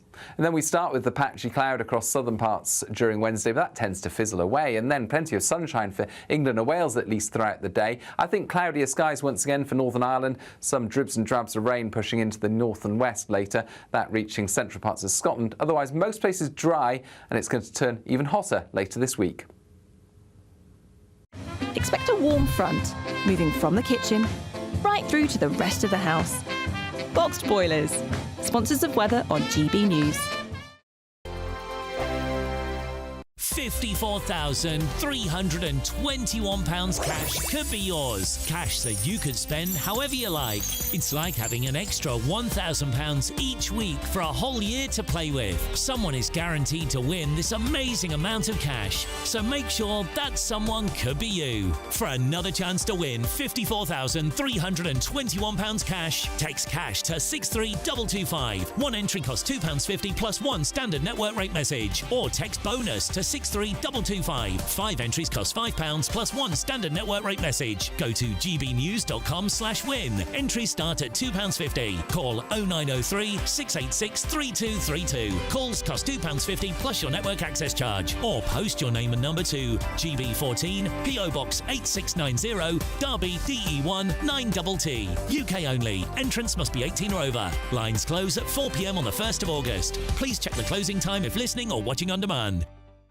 Hi, I'm Michelle Dewberry, and my show is your opportunity to cut through all the noise and dive in headfirst to some robust debates. Ideas clash. Situation, isn't it? Because the failure is... You're deliberately avoiding my point. Nothing's held back. And if you think this is the end of it, wait for more. And we do not shy away from the difficult stuff. Sometimes I want to shake people and say, if only you understood. So join me on Jubes & Co weeknights at 6 p.m, only on GB News, Britain's news channel. Good Afternoon Britain isn't just about us. The wonderful thing about this programme is it's about everyone watching. It's an interactive programme. Well, there absolutely is something to see here, and we're going to be talking about it more. Whether it's breaking royal news, please bring us up to date, or indeed a particularly punchy speech in the House of Commons. Very, very curious. We bring it to you live, and then we bring you live reaction as well. That's Good Afternoon Britain, weekdays from midday. Only on GB News, the People's Channel, Britain's news channel. In the GB Newsroom, we bring you the news as it happens. With our team of dedicated journalists across the UK. We're ready to keep you up to date with what's happening every half an hour, every single day. Bulletins here on GB News. The People's Channel. Britain's news channel. We're proud to be GB News, the People's Channel. And as you know, we always love to hear your views. Now, there's a new way of getting in touch with us at gbnews.com/yoursay. By commenting, you can be part of a live conversation and join our GB News community. You can even talk to me, Bev Turner, or any of the members of the GB News family. Join me, Nana Akwe, for an informative, interactive news programme with a difference. It's fun. No, he didn't say that, though. I'm so surprised. I think there's an element of truth to that. Join me from 3 p.m. every weekend, only on GB News, Britain's news channel.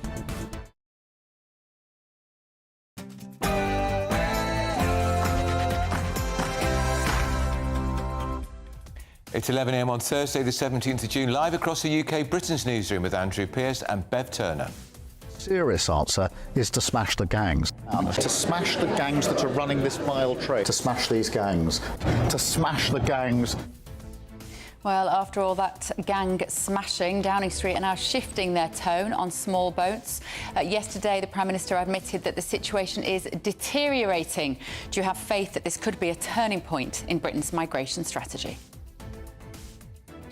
Trump blasts Macron. The US president has attacked Mr Macron as publicity-seeking over claims he left G7 early to broker a Middle East ceasefire.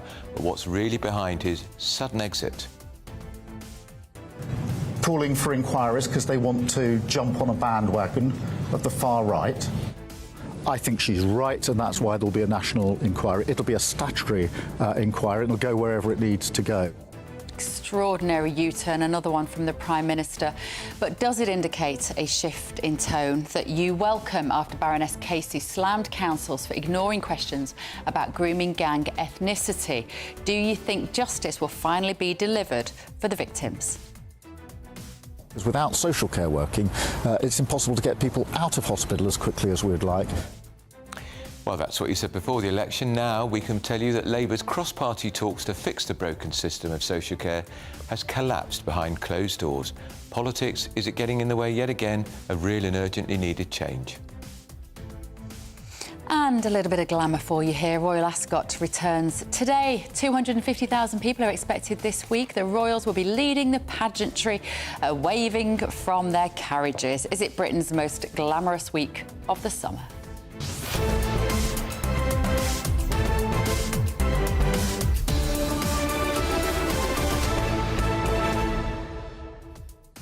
So Donald Trump has now arrived back in Washington, D.C., going to the G7. Yeah, how long do we need to wait before we find out why he did go back? Because it's clearly linked to Iran. One can assume there is no other better option at the moment to speculate as to what did take him urgently away. We'll bring you any news from that as we find it at 6 o'clock in the morning in Washington, D.C. Of course, Donald Trump has been answering press questions this morning. gbnews.com/yoursay. First, though, your very latest news with Tatiana.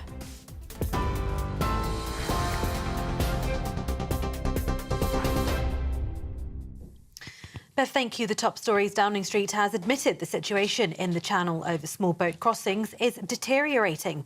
That's after Sir Keir Starmer met the French president at the G7 summit in Canada. The comments come as illegal migrants continue to cross in small boats, a 40% rise in numbers on the same time last year, and the highest number in the first 6 months of the year since records began. GB News can reveal that more than 2,000 small boat migrants have crossed the Channel in less than 1 week, as sources say the migrant camps are like war zones. At least 250 have crossed so far today. The author of the major review into grooming gangs, Baroness Louise Casey, which found authorities have shied away from the ethnicity of sex offenders, is facing questions from MPs as she appears before the Commons Home Affairs Committee. It's after the government set out plans to launch a new nationwide inquiry into grooming gangs following her rapid review of the scandal. Home Secretary Yvette Cooper claimed officials have dodged the issue of ethnicity among the groups of sex offenders for fear of being called racist, even though available data showed suspects were disproportionately likely to be Asian men. Baroness Casey has been speaking before MPs.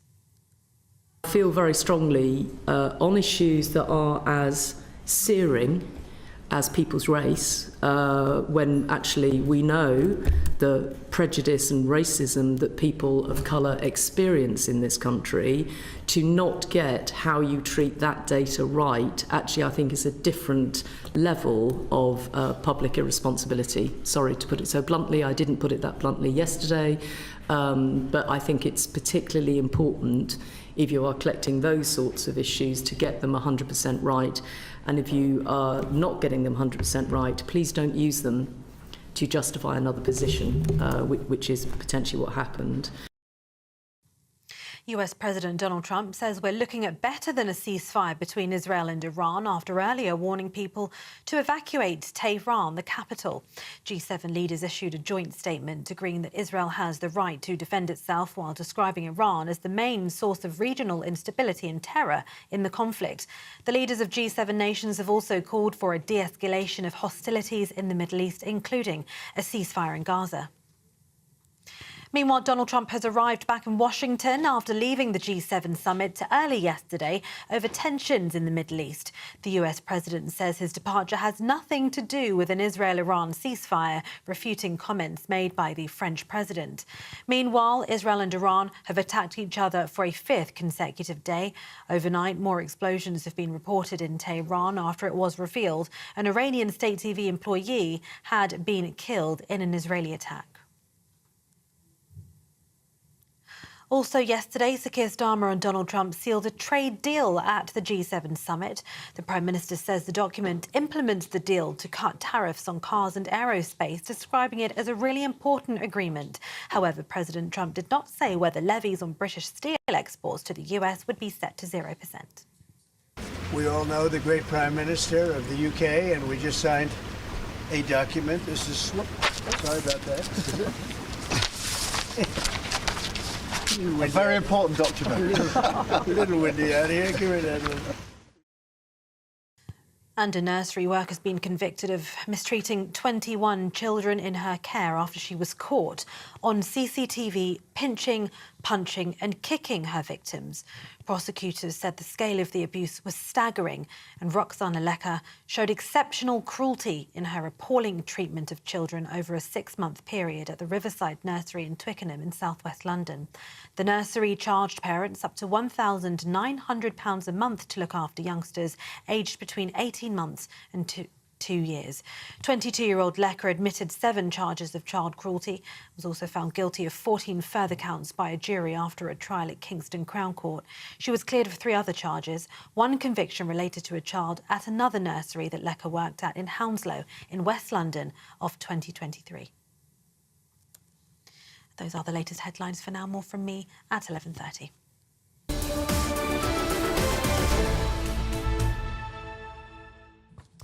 Thank you, Tatiana, and very good morning. Thank you for joining Andrew and I this morning. Now, Labour are under fire after dropping cross-party talks to fix the social care crisis. This comes after the Health Secretary, Wes Streeting, emphasised the importance of political parties bearing their political differences on the matter at the beginning of the year. So let's speak now to Alison Bennett, the Liberal Democrat spokesperson on care and carers. Alison, good morning. Thank you so much for joining us. Most people agree that social care is in a mess. It's been neglected by subsequent governments over the years, successive governments. Where are we at now? What's been going on behind closed doors? Hugely concerned, actually, that Labour promised us cross-party talks in January, and they're not happening yet. They've been dropped. We're now in June, 6 months on, and in fact, it's a year since Labour came to power. And so for that reason, I wonder whether they're actually serious about fixing social care. This is a really urgent issue, and if we want an NHS that works well, we need to make sure that social care works well too. Have they given any reason? What's the response from the government when we consider the fine words of Wes Streeting about this? Yeah, rather than giving a reason, they've gone very quiet and are pretending they never offered cross-party talks at the beginning of the year. When we challenge Wes Streeting in the House of Commons on it, we don't get a straight answer. And it's just really disappointing because fixing social care can only be done with that cross-party consensus that previous governments have failed to secure in years gone by. Is it just that it's a vulnerable group of people who maybe don't have enough powerful voices representing the elderly? Why else does it get neglected repeatedly, Alison? I think that's a really good point. When I talk to people who need social care and their carers, they feel so unheard. You know, there are 6 million or so unpaid carers looking after family members and loved ones, and they are picking up the pieces of a state that hasn't fixed social care for years and years and years. And because of the sacrifices they make to look after their loved ones, they experience greater levels of poverty, they have poorer physical and mental health themselves, and they're at breaking point. We owe it to them and to the people who receive care to get this sorted and sort it out urgently. I wonder, Alison, if it's more brutal politics, Alison, that they're worried. They've upset lots of groups, this government, so far, whether it's pensioners or small business owners with national insurance rises. They're worried that any proposal they come up with is going to cost families, taxpayers, community charge payers money, and they're frightened of it. So I think that Labour can't afford not to fix this. And the reason for that is that if you want to get the NHS working, and people say that having an NHS, a healthcare system that works, is a top priority right across the country, you're not going to have that unless you've got social care working. Lord Darsley, in his review of the NHS, said that at the moment 13% of all hospital beds are occupied by people who are medically well enough to go home but don't have a care package to go to. And so until you actually sort out social care, you're not going to get the big picture fixed in the NHS as well. What would the Liberal Democrats do? So what we absolutely want to do, and we've been calling for months and months and months, is to get these cross-party talks together. Because unless you get Labour, unless you get Conservatives, unless you get the Lib Dems agreeing about what is needed in the future, as we've seen in the past, like in the 2017 general election with Theresa May and her dementia tax, actually this falls apart. So political consensus is absolutely vital and needs to be brought forward urgently. But if you had that, or if, let's use our imagination, if the Lib Dems won the next election, what would you actually do? It's all very well talking about it, but what changes would you make? I think what needs to be done has been well understood for a long time. Andrew Dilnot's report in 2011 set out what the challenges were for social care, and previous Conservative governments sort of chose not to go there. So I would refer people back to Andrew Dilnot's report, get it updated, and then get on with the job. Just remind us briefly, Alison, what did Dilnot say? He sort of outlined what the costs were of sorting out social care and how it should be paid for. And how would that be? So one of the ways that we think social care could be improved, and in terms of how it's funded, would be things like growing the economy, getting rid of red tape when we're trading with partners in Europe, and we can grow the economy and actually, you know, take a bigger tax take as a result. But there are lots of options, but having the conversation is actually what's important here. OK, thank you so much. Really interesting. Alison Bennett there, the Liberal Democrat spokesperson on care and carers. Thank you for joining us. Let's talk to Dennis Reed now, as the Director of Silver Voices. Dennis, how totally, utterly depressing. Here we are, we're nearly a year now into this government, and Wes Streeting, the Health Secretary, got lots of extra money in the spending review last week. Nothing on social care. It cried out at me when I read the spending review last week. Nothing on social care. And quietly, this week, we discover cross-party talks, they just ain't happening, which means there's going to be no progress at all. Well, yes, Andrew, and it's actually worse than Alison said, because it is a broken manifesto promise. I mean, in the manifesto, Labour Party committed to seeking a consensus on long-term reform of social care. So they are actually breaking a promise. And also, there was a date fixed for these cross-party talks earlier in the year, and then never took place for mysterious reasons.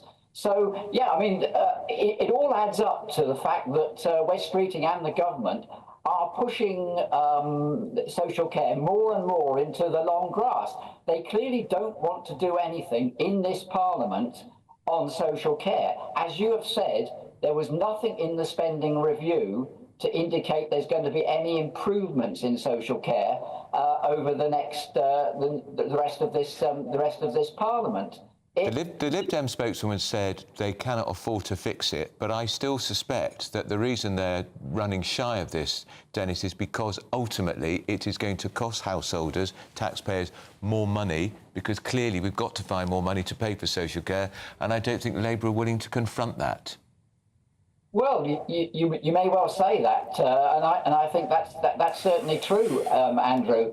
But the thing is, they're a bit stupid not to seek consensus on this. We all know that there is radical reforms required, and we all know that extra funding resources are required. Both main political parties have actually had their fingers burnt in the past. I mean, Andrew Burnham had his death tax back in about 2010, and as Alison Bennett said, the dementia tax for Theresa May at that stage. So there is huge controversy over this, and the best thing surely is to see what the different parties have to offer in terms of radical solutions and new funding sources. The trouble is that the Commission hasn't really started yet. It started in name only in April, and it's obvious why, because the chair of the Commission is one Baroness Casey, who, of course, has got a full-time job at the moment. You couldn't make it up, could you? You couldn't make it up. Inquiry. So it makes it clear to me what priority the government give to this. It's supposed to have started in April. I mean, is Baroness Casey the only person in Britain who can chair these inquiries? Is there nobody else in Britain left to do these jobs? Well, I'm sure there's loads of people in social care that could do a good job on this. And there's been so many inquiries in the past where good jobs have been done. All the answers are there. All the options are there. So all that needs to happen is a political decision. And I think the government is wrong in shying away from these cross-party talks, because it could diffuse all those arguments about death taxes, pension taxes and so on. And you spread the blame if you're Labour. You say, well, we've got the Liberal Democrats are on side, the Green Party's on side, the Tories, reform, getting reform involved, get them all involved. And exactly. And if they couldn't do that, if they tried and they couldn't get the consensus, then they would be able to argue, oh, well, the other parties, you know, they weren't interested in looking at this seriously. So I think it's very short-term thinking, and it's, in a way, it's cowardly. I agree. They haven't got any answers to this issue, and therefore they don't want to expose that to the other parties. Instead of having, with the huge majority they've got, coming forward with some ideas and saying, look, we want to try and get consensus around this. We're prepared to look at different aspects of it and seeing where we get to. This should be above. The crisis is so great, it should be above party politics. It should be. Mature politicians got together on it. It should be. And I also think we're all paying enormous amounts of income tax at the moment. It's tax on everything, isn't there? And I genuinely think most people do not resent paying tax to look after those who need social care. Your mum or your Everybody dad or your knows an grandma. elderly person. They do. And everybody wants those people to be OK and cared for. People are much more ambivalent, there's a kind word, about spending £4 million a day on migrant hotels. Right. Ambivalent maybe isn't the word, / angry. But thank you, Dennis. Really appreciate it. Dennis Reed there, the director of Silver Voices. Do you know what I mean? Like but they're gutless. We've been able to give you a whole list of people who this government have upset, from farmers to parents who've got kids at private schools, to small business owners, to pub landlords. The list is endless. Everybody would welcome an improvement in social care. I don't think that's an exaggeration. Particularly when they've promised it and they've got a majority of 170. They can do what they like. Let us know what you think. gbnews.com/your say. Now, still ahead, the Conservative leader, Kemi Badenoch, is going to be holding a press conference on the Grooming Gang's Casey review. Any minute now, we'll bring that live to you when it happens. This is Britain's Newsroom on GB News.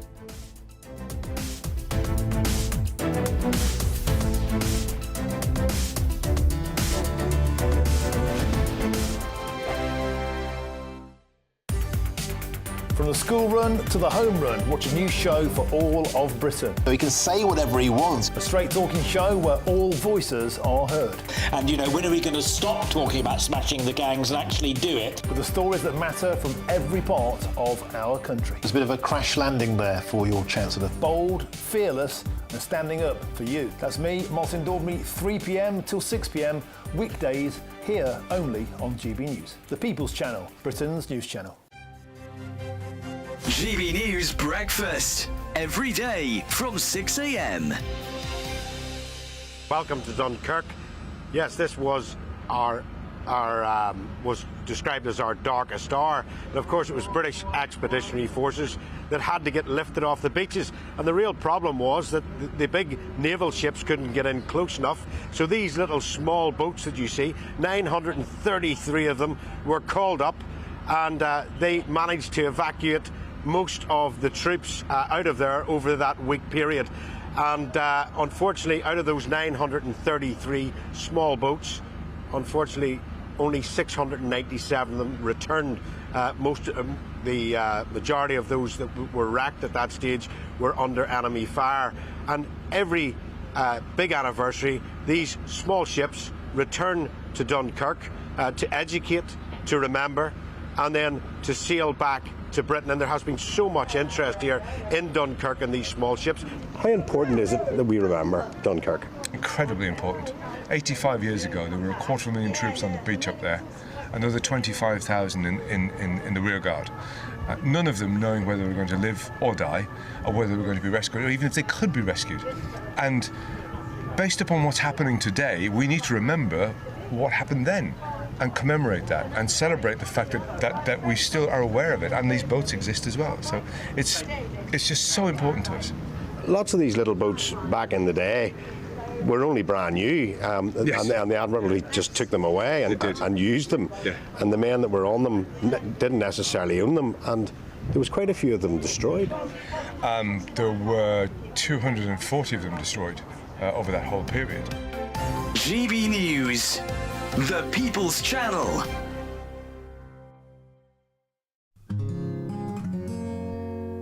At GB News, we are proud to stand for you, for the Britain you love, for the communities you live in. That's what makes us the fearless champions of Britain, its voices and its values.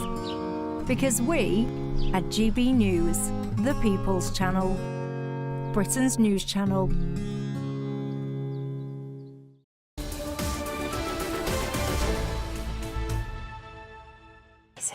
11:20, Britain's Newsroom, live across the UK with Andrew and Bev, and we have our panel back. We didn't get them in last time because it was pretty busy. Donald Trump, I'm afraid you were replaced by Donald Trump. We were here in spirit. You were. That, of course, is Dr. Ellie Hunterkamp and GB News senior political commentator Nigel Nelson. But just before we talk, as a GP, are you horrified that we're getting no further forward again on social care? Yes. Absolutely. It's unbelievable, isn't it? With a majority of 170, they can walk on water in Westminster and there's no cross-party... Nothing's happening.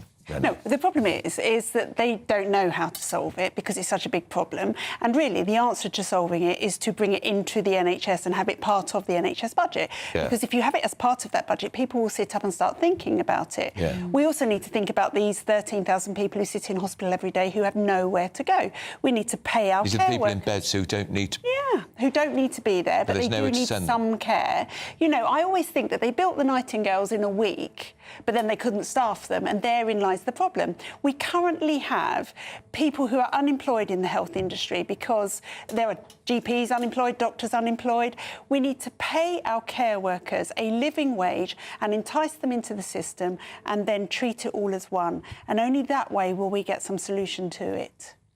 What do you think? I agree with that totally. Wow. And all of that. I mean, they've been talking about this for years and years. Yeah. The idea is that the health and social care have to be properly linked up. Yeah. So, I mean, it's actually called the Health and Social Care Department now. Yes. So, but nothing seems to have been done to actually make that link. So, as Brenny says, 1 in 10 people are in hospital beds that don't need to be because they've got nowhere else to go. And you will remember David Cameron, Nick Clegg, there was a coalition, and Labour were having harmonious talks. Ed Miliband was leader, and Cameron called a day on it. Do you remember? Yeah, I do remember. So that was over a decade ago. Theresa May tried the tax, which was dubbed the dementia tax. She abandoned it halfway through the election. Yeah, and then Boris Johnson came along and said, right, I'm going to do this. And didn't. And nothing happened. We used to, in years gone by, we used to have something called hotel wards. which is where these people who only needed minimum input but still needed some input went to. So they didn't need the input of doctors. Yeah. And as I said, if we built the Nightingale so quickly, why can't we build some hotel wards and minimally staff them, but pay the staff enough that they want to do this work? These are our elderly. They're the most important people in society. Yeah. We should be looking after them. And I just think if we can find hotels to accommodate exactly migrants, asylum seekers, whatever you want to call those people, at vast cost. Why can't you procure those hotels exactly for that purpose, to put the elderly that need a little care? There are votes in it, aren't there, if they fix it? Yeah, there would I think the two problems. One is the money. I mean, you talk about paying care workers properly. Absolutely with you on that, but the cost of it is phenomenal. So there are care homes making very good profits. Oh, yeah. Private care homes. Yeah, but we're talking about the idea of the NHS and the care sector linked up, and I know private the private sector has a part to play in that, but it's still something that's going to cost quite a bit to go and do, which I think holds them back. Also, the sheer reorganisation needed. So every time government gets near to doing something, they're thinking, "Ooh, this is a bit difficult. We'll stop." Yeah. I also think that there is no respect for the elderly from these politicians because they don't view their votes as valuable, especially Labour. Labour don't think the elderly vote for them, hence the winter fuel allowance removal. And I think the same is at hand here. They'd rather focus on younger votes, which are more likely to go their way. Oh, that's brutal, Nigel Nelson. It is a bit. Do you agree? I mean, older voters have always been important to all parties. That if you're over 65, you're much more likely to vote than any other section of society. And you are right that traditionally it's been most of them vote Tory, but that seems to have changed a bit. I suppose the next thing we'll have to look at is when the 16-year-olds get the vote and we see at the other end of the scale. They're not really going to do that. 16-year-old the votes because they're now worried about 16-year-olds voting for reform. Which they all will. I think they will. Because they all love Nigel if Farage. They get out of bed. Yeah, I mean, I think that young people are actually becoming more and more right-wing. But at the moment, there's a manifesto pledge that 16-year-olds get the vote. Let me correct you on that. 16-year-olds don't know what left or right wing is. They just like what Nigel Farage stands for. Okay, they don't understand the paradigm. They like the cut of his jib. Let's go across to central London. Leader of the Conservative Party, Kemi Badenoch, is giving a press conference on the Grooming Gangs report. Here she is. Right. Everyone settled? Good morning, everybody, and thank you for bearing with us. In the last 48 hours, we have heard a lot about the rape gang scandal and about a national inquiry. And what I want to do this morning is bring some light where there's been a lot of heat. What we haven't heard very much of is the survivors' views. Survivors and their families have gone through hell to get here, and I think that they've been ignored for far too long.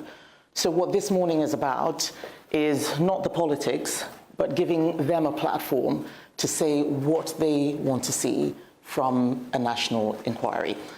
And I'll start by saying how much we welcome Baroness Casey's report and the recommendation for a national inquiry. This is something that we've been very vocal on in the House of Commons, and we're really glad that we finally got to this place. And I think it's important to reiterate why we want a national inquiry. It's not just because we believe this is still ongoing. It is because so much activity has taken place. 2014, 2015, 2018, local inquiries and investigations launched by the Home Office, independent reports, independent inquiries, a gangs task force as recently as 2023, finding about 807 perpetrators and 4,000 victims just last year. This is what made me decide that a national inquiry was critical, that no one has joined the dots, that the scale of this is much bigger than any of us envisaged, even as we were looking at this. And we need a national inquiry and criminal investigations, not just to look at the perpetrators, but where there was institutional failure. This is work that has not been done. Chris is going to talk about the elements that we believe are needed in order to make the inquiry a success. But most importantly, I want to hear today from the survivors and their families. And I will introduce them one by one. Very much to my left, we have Lucia, who has been a campaigner and an advocate for survivors. She's been a great help, a great voice for many people who haven't been able to speak for themselves. So Lucia is speaking as a campaigner and an advocate. She has been a campaigner and an advocate for Theresa Smith. Teresa's son was abused and very sadly has since passed away. She is pursuing justice for her son, so she will be speaking without prejudice because there is a live court case, I believe, on this issue. So she will be speaking without prejudice to that court case, but she also wants to talk about how it's not just girls who are abused, but boys. That's something that isn't spoken about enough. Fiona is a brave survivor who I spoke to last month. We had a good interview, but what's really special about what she did was waiving her anonymity. It's very difficult for a lot of people to come out and speak about what happened. And Fiona, you've been unbelievably brave. Many people would have seen the interviews you've given on so many news channels. I think you were on Newsnight just last night. So thank you for doing that. You're incredibly brave. And finally, Marlon West. Marlon is the father of Scarlett, who is also a survivor. And he spoke to me about the horrific experience he had as a parent trying to intervene and was not listened to by the authorities. He is more than a concerned father. He has been a lead campaigner for a national inquiry.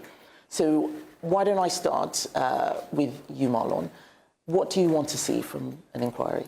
So, again, I think there's more questions than answers, even after Yvette Cooper discussed the inquiry yesterday. One of my main concerns is around locally led inquiry. So if that's locally led, are we back to the same argument that local authorities are going to be questioning, they're going to be answering their own homework? One of my major concerns throughout this, don't get me wrong, I'm really angry with the groomers, but what I am angry with is the social workers and the police, the ones who didn't protect her, the ones what I was screaming at, asking them to support me, because I held my hands up. It was so difficult at the time that I couldn't look after my own daughter. I was a single parent on my own, and social services got me suspended from work for trying to keep my daughter in the house. It was so difficult. So one of my big things out of this inquiry is about holding professionals accountable, and that doesn't reassure me one little bit. Also, the other thing what Yvette was saying is criminal prosecutions for under 16s. So Scarlett was groomed from 14 to 18. From 16 to 18 was possibly the worst time where she was being really trafficked around the country. So from 16 to 18, does that not matter? There's not going to be any prosecutions around that, because what people don't understand is the groomers, it might start off with one groomer, but by the end of it, it's a completely different grooming gang. They I guess, they sell them on to other gangs. So that really concerns me. Let's see what happens, I guess. Thank you, Marlon. I know this is very difficult for you to speak about, and I'm really grateful that you're here just making sure that Scarlett and so many other girls like her just have a voice. So thank you. Just the final one. I speak to a lot of survivors all over the country. I speak to a lot of parents. They have no trust in the police or social services. For example, with Scarlett's in the Baird review, which was an investigation into the handling of how women, their words, women and girls are treated. My argument is it should have been women and children. Scarlett's a child in that. She was strip searched after being missing for 2 weeks and being systematically raped. And that was done as a punishment to stop her from going missing. There was no sexual gratification within that. So how are these girls going to come forward? I think that's a really good point. And it's something, I think, Fiona, that you've also talked about as well, just that trust and encouraging so many survivors to come forward. Do you want to tell us what you would like to see from an inquiry? Yes, so firstly, I wanted to say that I think all the political stuff needs to be put aside now. This needs to be focused on survivors, and the government need to do a lot of work to rebuild up trust from services and for the victims to be able to trust to come forward, to be able to open up and be able to engage in an inquiry, because without the engagement then we're just not going to get anywhere. So that is the responsibility now of the government to be putting active stuff in place now to fix things bridges that have been broken through systematic failures for years and years.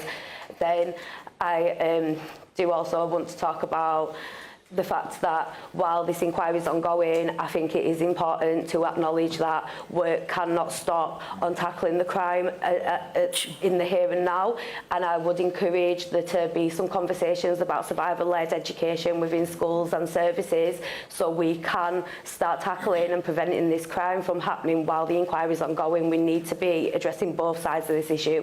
There is a responsibility to fix damage that has been done to so many people across the country, but there is also a responsibility to protect future people, and we shouldn't be choosing either or either. We need to be focusing on both of it. And I would encourage victims to come forward, because even though we have been failed so majorly for so long, together we can do this. We can make a difference. Without people speaking up and suffering in silence, things will never change, and people hopefully can have the courage to start speaking up and coming forward and fighting for their own justice. Thank you, Fiona. I know this is not easy, and I'm really grateful for what you're doing today. I know you're particularly concerned about delays, and this was because you had to wait quite a while for your case. So when you make the point about things happening alongside, can you just go into a bit more detail about what specifically you mean? Because you told me a bit more. Yes, so I think it's important to be educating children, not just on how to spot the warning signs of becoming a victim, but also on how to spot the warning signs of the criminal exploitation from the men that are grooming other young children to become groomers. We need to be focusing on the whole picture, and that needs to be going on alongside convictions, and there needs to be support put in place for people throughout all this process. People are too often left on their own, and it's a lot for any one person to deal with. During my trial, my hair fell out and I ended up having to walk around bald because of the stress it put me through, and the fact that I couldn't have no help or support during that time, and people had to come and take pictures of my bald heads to be put into the court documents and stuff like that, and there wasn't enough support there to help people through this process. It is such a traumatic experience, and there needs to be a lot of look at that situation going forward. Thank you, Fiona. And once again, I have to say just how brave you are to tell this story, because many people don't understand how the trauma continues much long after the incidents themselves. So I'm very grateful, and these are some of the things that we will continue to push for to make sure that the inquiry looks at the whole picture. Teresa. Yeah.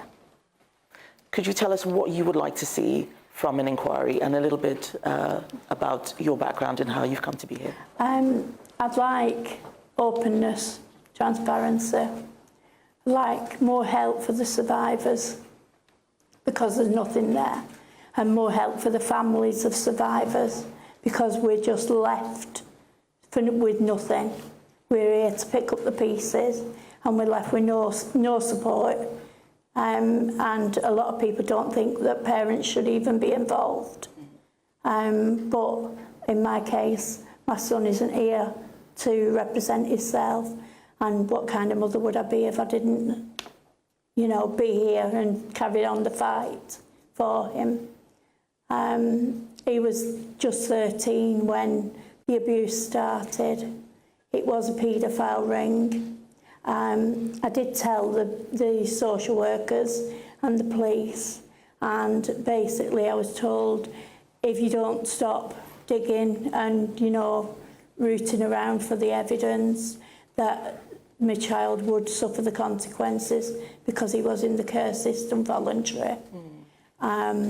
He got abused, and he, as an adult, then he went to the police, reported it, and sadly he died in the meantime in 2021.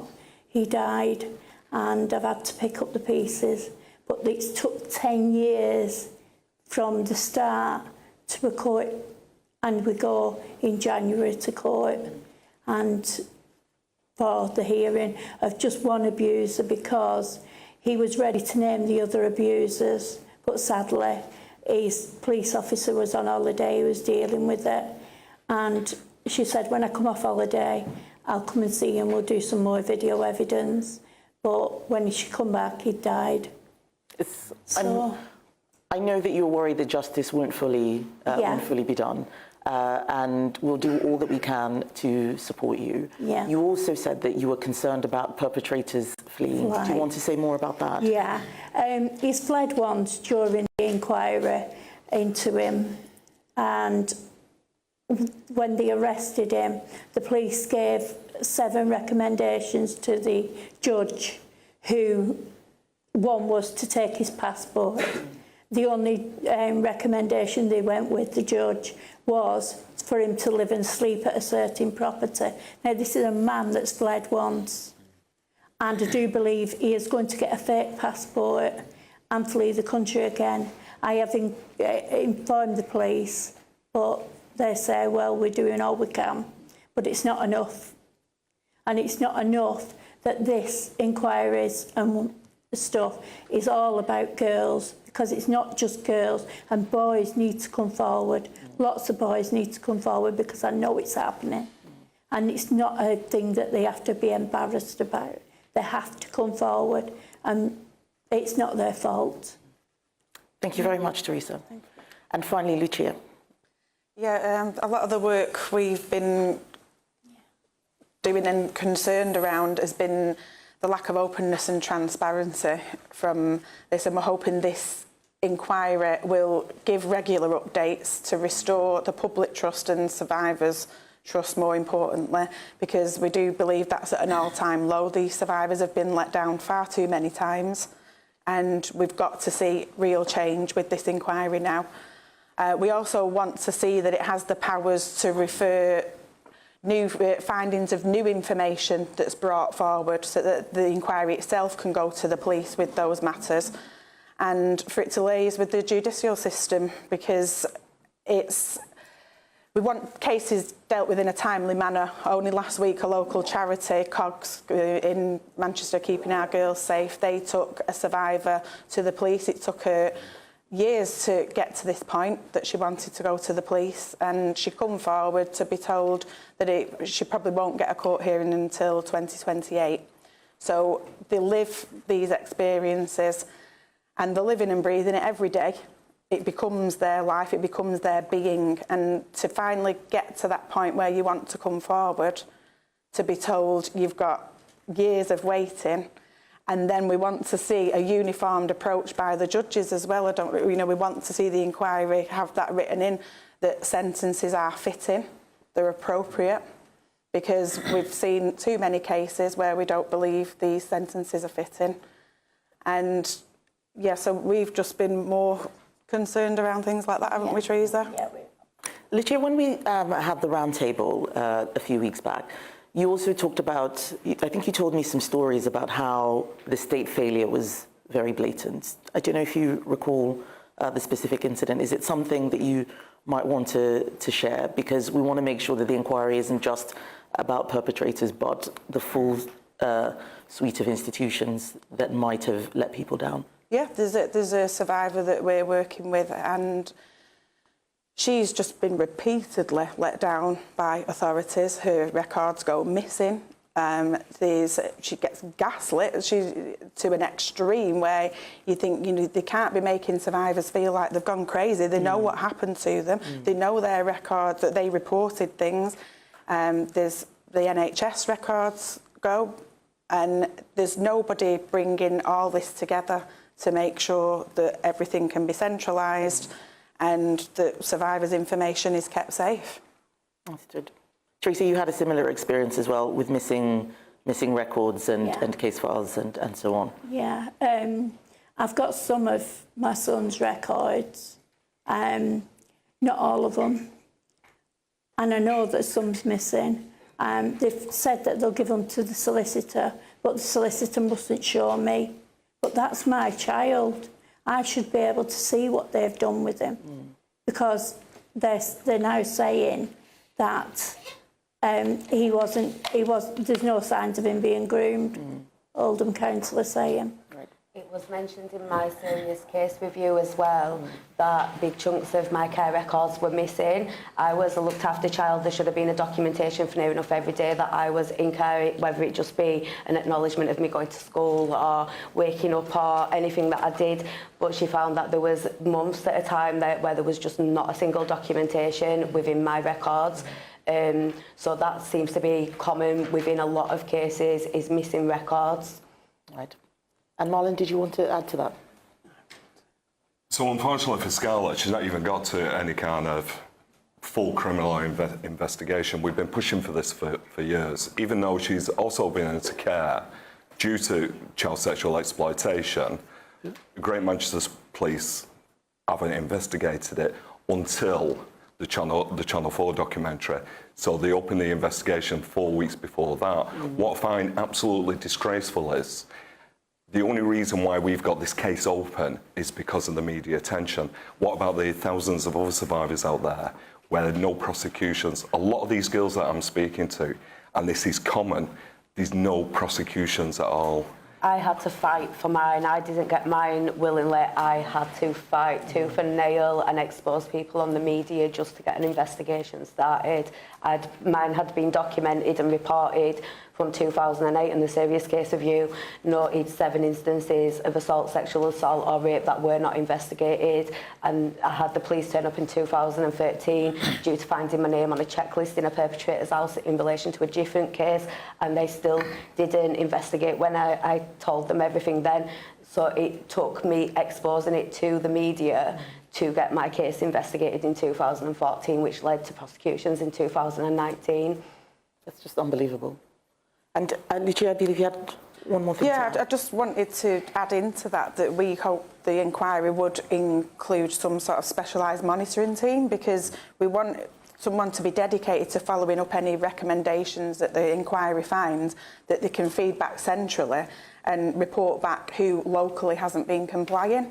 Because we find these local authorities, like you said, they're marking their own homework, and it's just that has got to change, and we need them to be accountable further up the ladder there, because this inquiry's got to create change, it's got to force change. Thank you very much. And just before we go to media questions, I'm going to bring in Shadow Home Secretary Chris Phil, who has done a lot of work in this area and has set tests which we are going to have to make sure that the inquiry is successful and swift as well. Chris. Thank you, Kemi. Well, look, just firstly, Marlon, Fiona, Teresa and Lucia, just to echo what Kemi said, thank you for your courage in fighting for the truth to come out. I know it's taken years and years. I know your lives have been ruined by the appalling abuse that happened. So just thank you for having the fortitude and the bravery to speak out on behalf of hundreds, and I think we think, in fact, thousands of young girls and boys as well who were abused. So thank you for what you've done by bringing this to public attention in the way you have. One of the things that struck me about this scandal isn't just that it happened in the first place, that the abuse occurred, and it's not just that the authorities were negligent and didn't investigate properly, it's that they deliberately and intentionally covered up these crimes. And I think actually Teresa touched on this when you said the police officers actually told you to stop complaining. They told you to leave it alone, and they said your son would suffer consequences unless you just stayed quiet and yeah, exactly. And I've heard that so many times. I've heard about parents getting arrested for complaining. A case of a senior police officer in a northern city, a superintendent who ordered a retired officer who was working for a charity at the time to stop investigating because he was worried about so-called community tensions. So they deliberately covered this up. It wasn't an accident, it wasn't just negligence, it was deliberate. So the first thing I think this inquiry must do is make sure the people who are responsible for covering this up. Police officers, local council leaders and councillors, social services, even the Crown Prosecution Service in some cases are held responsible. There's a criminal offence called misconduct in public office. In my view, many of these people that covered this up are guilty of that offence. They need to be prosecuted and, frankly, sent to prison. And that needs to happen, in my view, alongside the inquiry. It can't wait until afterwards. And, of course, at the same time, the many perpetrators, as Fiona said, who have escaped justice need to be sent to prison and prosecuted as well. So I think that's the first thing, prosecuting those that covered this up for misconduct in public office.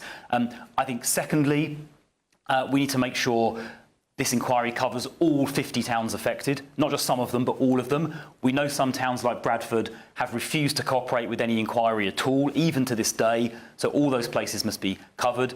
All of the local inquiries must have statutory powers to compel the production of evidence, so the cover-up can't continue. This must be done in a timely way, so 2 years is as long as it should take. We can't have this dragging on for years and years. The survivors and their families have been suffering for long enough. And then critically, to Marlon's point, this needs to be done in a way that is genuinely independent. Councils like Bradford are still refusing to look at this. We can't trust those councils who have been covering this up actively for so many years to investigate themselves. It has to be independently led. They can't investigate themselves. The inquiry has to look at the role of ethnicity in the cover-up. Casey found that. And then finally, this needs to start soon. We need to see the terms of reference and a chair appointed by the summer recess, which is towards the end of July, about 4 or 5 weeks' time. And we need, as both Fiona and Lucia have said, we need survivors to be at the heart of this. They need to be consulted the whole time about how this inquiry is conducted and kept regularly updated. This has to be really driven by the survivors, not just imposed by central government. And those are the tests we're going to be holding the government to account for to make sure they actually do these things. And I think, listening to what I've heard said this morning, I think we're probably all on the same page when it comes to those principles. Yeah, absolutely. Thank you very much, Chris. I would now like to take questions from the media. I know that there will be some questions not specifically for me or Chris, but for survivors and family members. But if you could please direct those questions to me first, and then I will ask them. And I'd like to start with Charlie Peters of GBNews, who has done quite a lot of work on this topic. Charlie. Good morning. Yes, as you said, I'm going to spare Lucia, Teresa, Fiona and Marlon on the questions. I'd rather grill the politicians on this one. You've put forward those tests, Kemi and Chris, that you're going to hold the government to account on with this inquiry. But it seems to me in your list, Chris, that you are missing out Whitehall and Westminster. Will you ensure that they are investigated as well? We've heard compelling evidence about civil servants covering up abuse. Will you put forward an amendment or take other action to ensure that people in Westminster, including the CPS, are also dragged before this commission? So my view is that the inquiry needs to go where the evidence leads. If there is evidence that there are institutions, whether they're national or local, have been complicit in a cover-up, then that definitely needs to be looked at. No one should be should be left on the side and left outside. This is a full national inquiry. So I don't believe that any institution should be out of scope. If there is evidence pointing, credible evidence pointing to any institution, then that should be looked at. But we know that quite a lot has come out already. This is why we didn't need to wait 6 months to agree a national inquiry. Most of what was in Baroness Casey's report, which I welcome, I felt I'd seen before and I knew. And what we need right now is the moral courage to just do the right thing rather than continually finding reasons to kick stuff into the long grass. And that's what I really want to see. Thank you. Tamara Cohen from Sky News. So that was great to see Chris, our very own Charlie Peters, given the opportunity to ask the first question at the press conference with Kemi Baynott on the grooming gangs, after all he has led the way on this. And, of course, you did praise him in Parliament yesterday. Renee, any thoughts? I think now what we need to see is less of this talk and the continual regurgitating of the same things and action. I think Charlie's question was quite pertinent. We do need to see people in power, and not just the obvious, also Whitehall, Westminster, local authorities, the police, brought to book, because there are people out there who caused more harm to these girls by their continuing turning the other way. Well, and I was pretty stunned to hear Baroness Casey say this morning, Nigel, 3 to 5 years for the inquiry. No. Too long. That kicks it right, not just into long grass, it goes right into the next parliament. It'll be a new government to deal with. It does. And this is the problem with the National Inquiry all along. Not that there shouldn't be one, but it was a question of getting the priorities right. And I think after the Alexis J inquiry, 7 years, not finished till 2022, the situation there was that she wanted a National Child Protection Authority.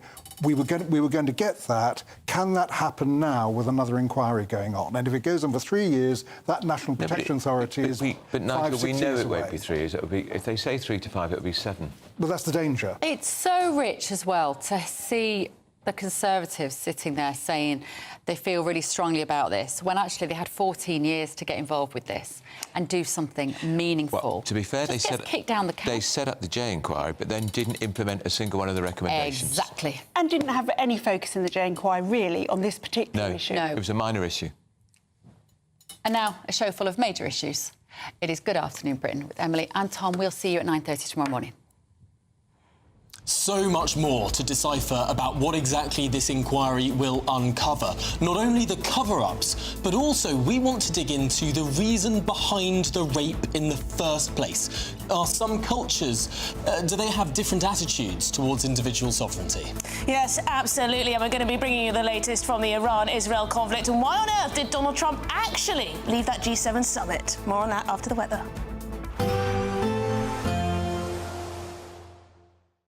Expect a warm front, moving from the kitchen right through to the rest of the house. Boxed Boilers, sponsors of weather on GB News. Hello again and welcome to the latest update from the Met Office for GB News.